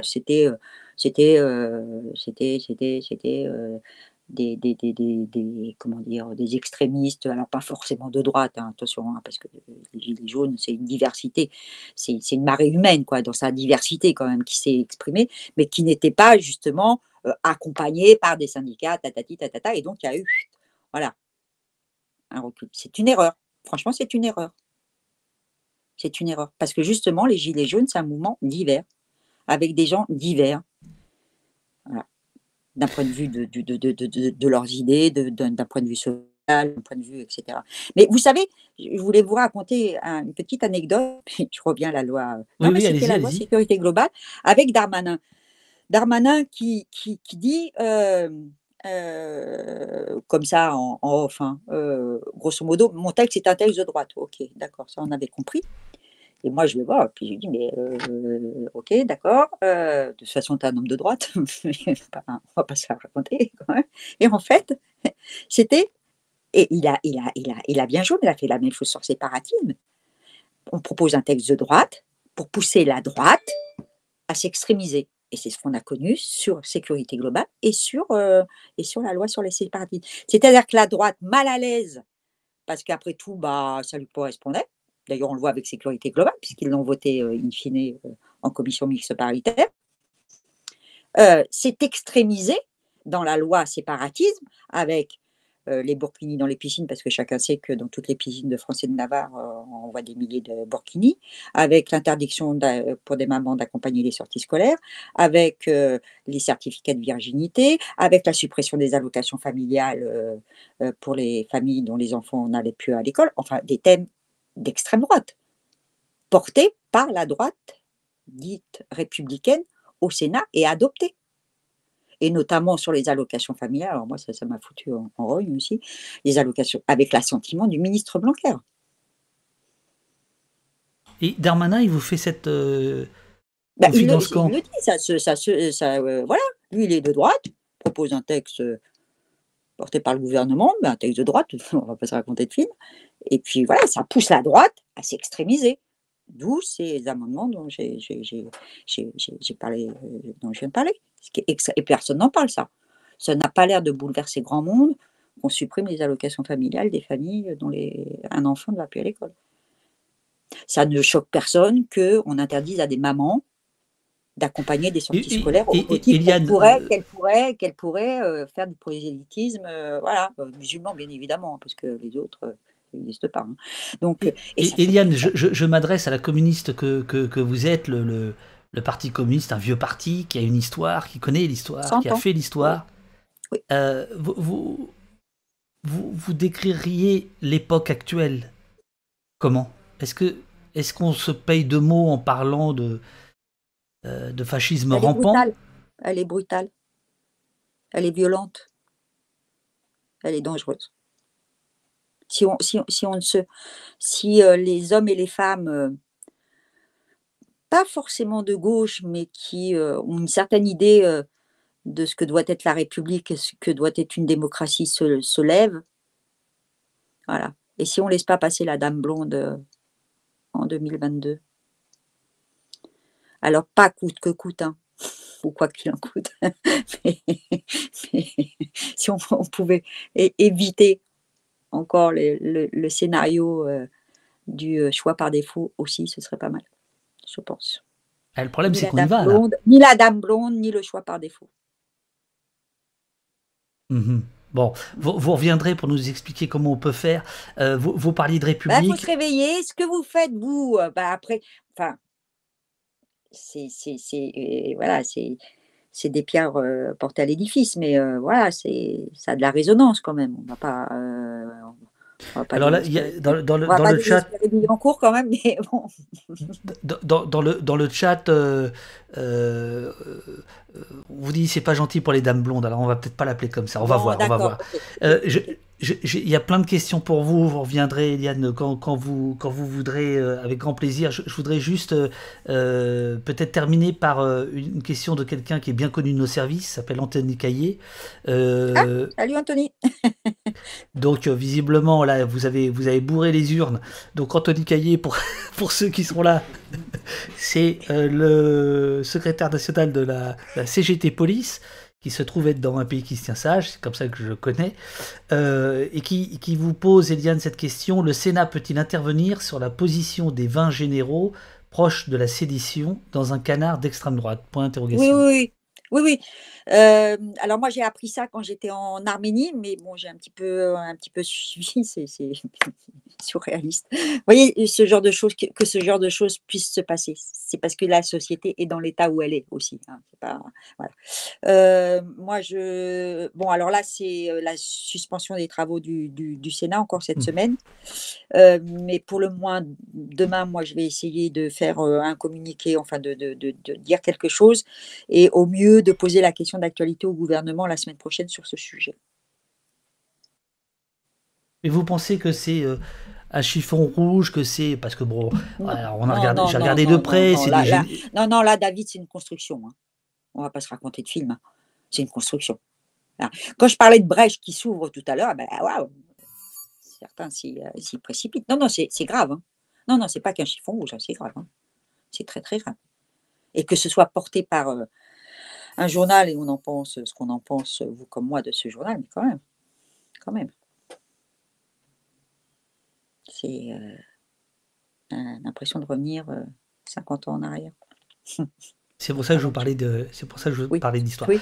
Ultime question, parce que quand même vous en avez parlé plusieurs fois, et voilà, il y a des gens dans le chat qui vous demandent quelle est l'atmosphère en Arménie, puisque vous revenez d'Arménie. C'est très compliqué. Alors moi, j'y suis allée avec le président du Sénat et les présidents de groupe qui ont signé au mois de novembre dernier une proposition de résolution demandant au gouvernement la reconnaissance du Haut-Karabakh.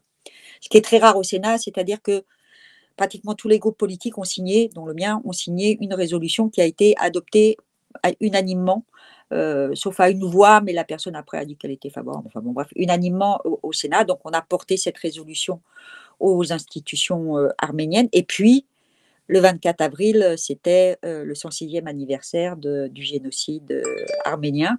Donc, nous avons participé aux commémorations très, très émouvantes. Vraiment très. Voilà.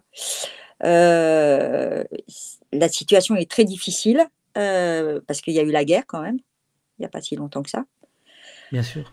Beaucoup de jeunes gens sont morts et on a visité une université française à Erevan et 11 des élèves de cette université sont morts pendant cette guerre dans le Haut-Karabakh. Donc quelque chose de très, très, très dur. Économiquement, c'est un pays quand même exempt et qui fait appel, c'est un beau pays, petit mais beau pays, qui fait appel quand même à toutes celles et ceux qui veulent y venir pour y passer quelques jours ou quelques semaines. Économiquement, ils sont complètement exempts, ils n'ont pas d'entreprise, ils n'ont pas l'agriculture, c'est pas au top. Ils sont dans une crise institutionnelle aussi, puisque le Premier ministre a démissionné hier, donc il va y avoir des élections au mois de juin prochain. La situation est tendue avec, bien évidemment, la Turquie, et Erdogan a très mal réagi au communiqué de Biden, qui a enfin reconnu le génocide arménien. Et donc, voilà, il y a des tensions encore très fortes, des tensions militaires, des tensions économiques, des tensions sociales, des tensions sanitaires, parce que alors, le Covid fait des ravages considérables en Arménie, parce que le système de santé est exsangue. Enfin voilà, c'est vraiment très, très, très difficile pour les Arméniennes et les Arméniens. C'est un moment compliqué. Voilà. Merci beaucoup, Eliane. C'était la première fois de ma vie que j'interviewais en direct une personnalité politique. Ah, c'est pas de la tarte. C'est pas facile.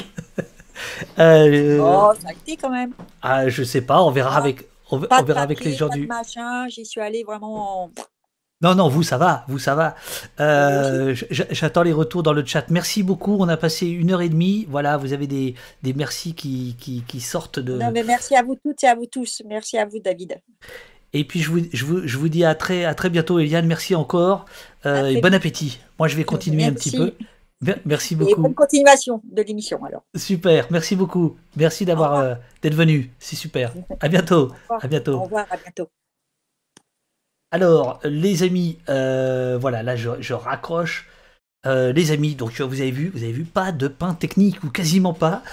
Donc on fait des progrès dans cette émission grungy. Alors sachez que on a plein d'émissions à venir dans la semaine. Je vais vous en parler tout à l'heure, mais celle-ci n'est pas terminée.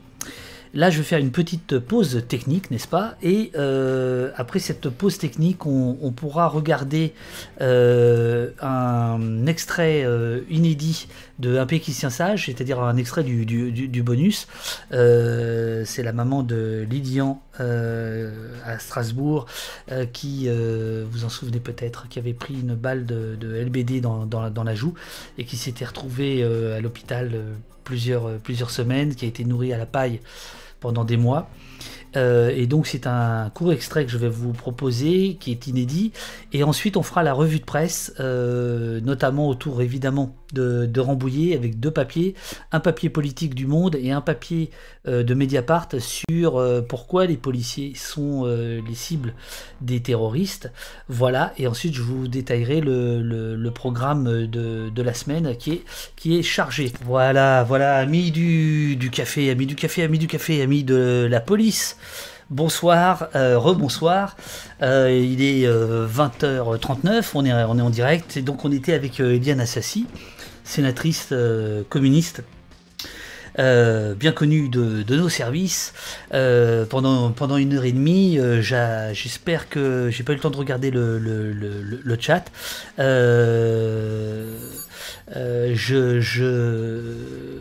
J'espère que ça vous a convenu. Alors, je dois d'abord saluer tous les gens qui se sont abonnés tout à l'heure. Il y a eu 5 abonnements d'un coup, je crois.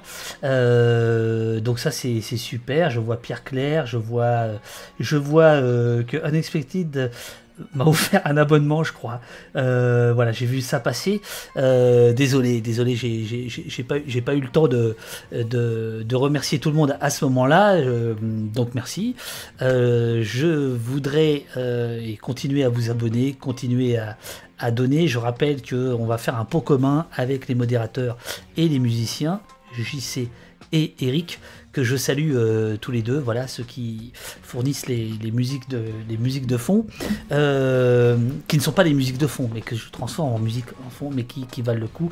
Les liens sont donnés régulièrement dans le chat par les modos, et je pense que ce serait le moment de mettre la commande modo pour donner tous les noms des modérateurs, puisque et saluer l'arrivée de Jessica parmi nous. Voilà, ça c'est super. Qu'est-ce que je voulais vous dire d'autre? Alors sur les questions Alors là, si vous essayez de me joindre en direct, ça va être compliqué. Le mieux, c'est le mail ou le Discord. Donc ça, c'est l'autre point que je voulais aborder. Le Discord de l'émission qui nous permet de préparer l'émission au mieux. Donc je vous fais pas le bazar. Maintenant, vous connaissez. Je vous rappelle juste que il faut bien accepter le code de déontologie, hein, c'est comme la police, il faut accepter le code de déontologie du Discord pour pouvoir y rentrer, parce qu'il y a visiblement il y a pas mal d'entre vous qui restent à la porte, donc voilà, il faut cliquer, valider que vous avez bien lu le code de déontologie et que vous êtes prêt à le suivre. Alors, je vais vous montrer maintenant... Alors pour ceux qui sont arrivés à la fin de l'interview, sachez que l'émission du lundi d'Au-Poste, elle est rediffusée par les copains de Blast et elle est aussi rediffusée sur Twitch quelques jours, ça c'est de manière automatique, et sur mon site. Voilà, donc on vous met les liens de tout ça. Voilà, alors je vais vous montrer un extrait avec l'aimable autorisation des disques Barclay et du producteur Le Bureau Film et du distributeur Jour de Fête, le distributeur du DVD. Donc je vais vous montrer un extrait. Voilà, il s'agit de Flore Diès, c'est la maman de Lilian. Qui en janvier 2019 à Strasbourg avait reçu une projectile de LBD, il avait été défiguré, et voici ce qu'elle nous dit. Ça n'est pas dans le film, et je vous expliquerai tout à l'heure pourquoi ce n'est pas dans le film.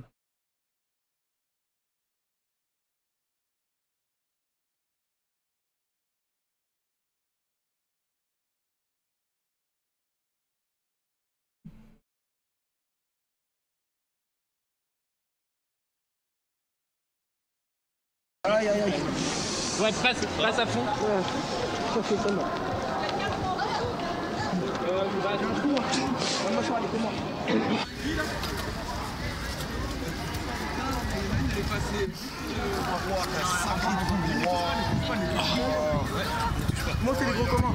C'est samedi, le 12 janvier. Il m'a dit, maman, ça y est, j'ai vu la veste, elle est en solde maintenant, est-ce que je peux aller la chercher? J'ai dit ok, ben vas-y. Donc il est parti de la maison à 14h30. Donc il allait directement au magasin avec sa veste. J'étais tellement content de la voir. Ouais. Il m'a saoulé pendant 1 mois pour avoir cette veste-là. Et le jour qu'il a, voilà, il reçoit cette balle.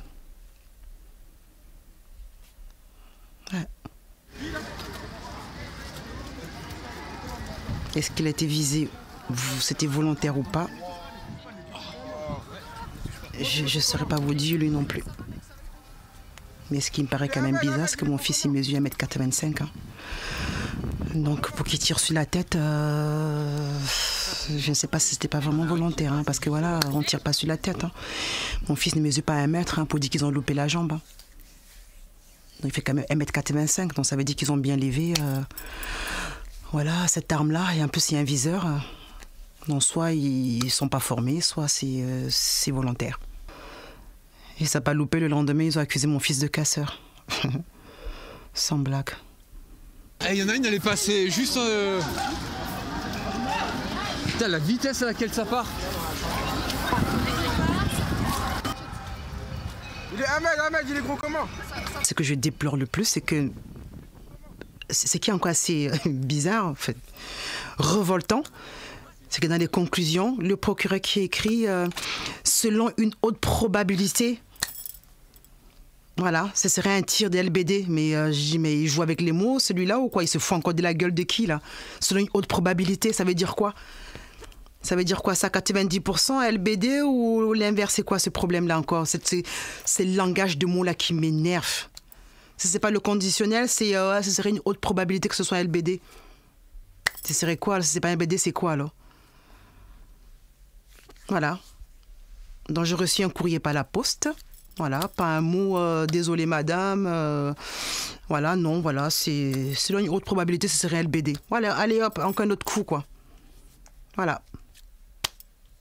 Rentrez chez vous, il n'y a rien à voir. C'est bon, c'est pas qui a tiré sur votre fils.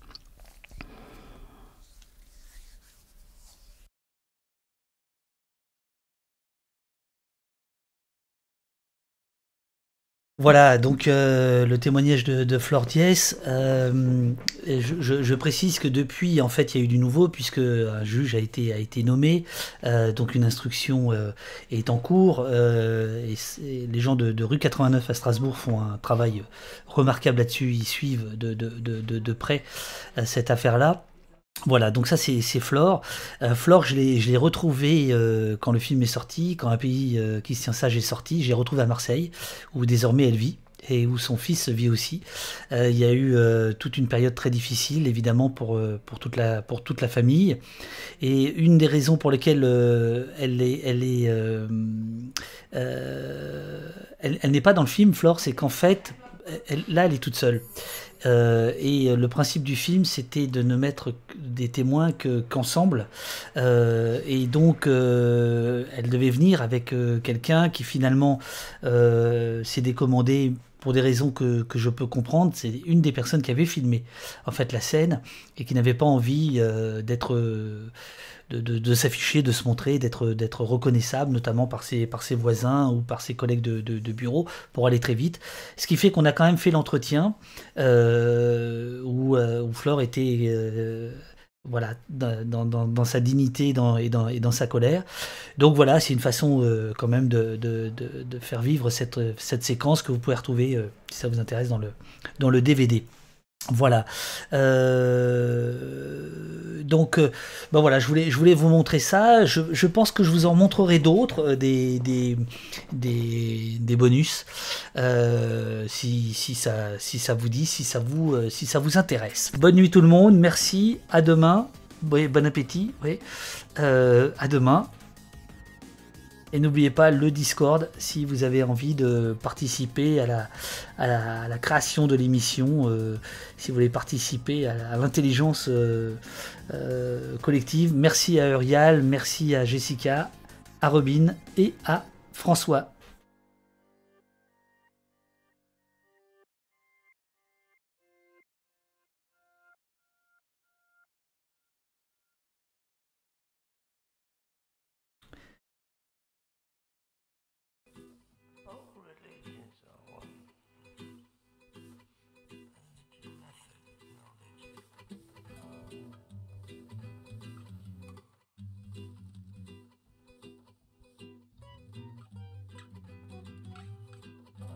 Ah, c'est bizarre, les sons partent pas. On dirait que les sons ne partent pas. Attendez, bougez pas. N'utilisez pas vos points de chaîne. Là. Attendez une seconde. Excellente intervention.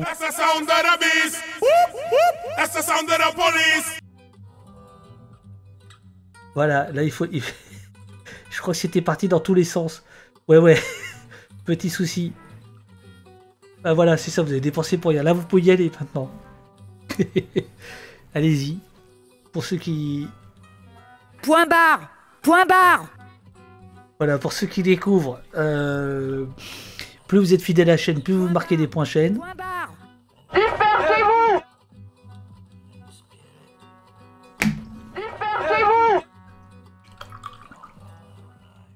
Et en bas du chat, vous pouvez les utiliser pour lancer des sons. Voilà.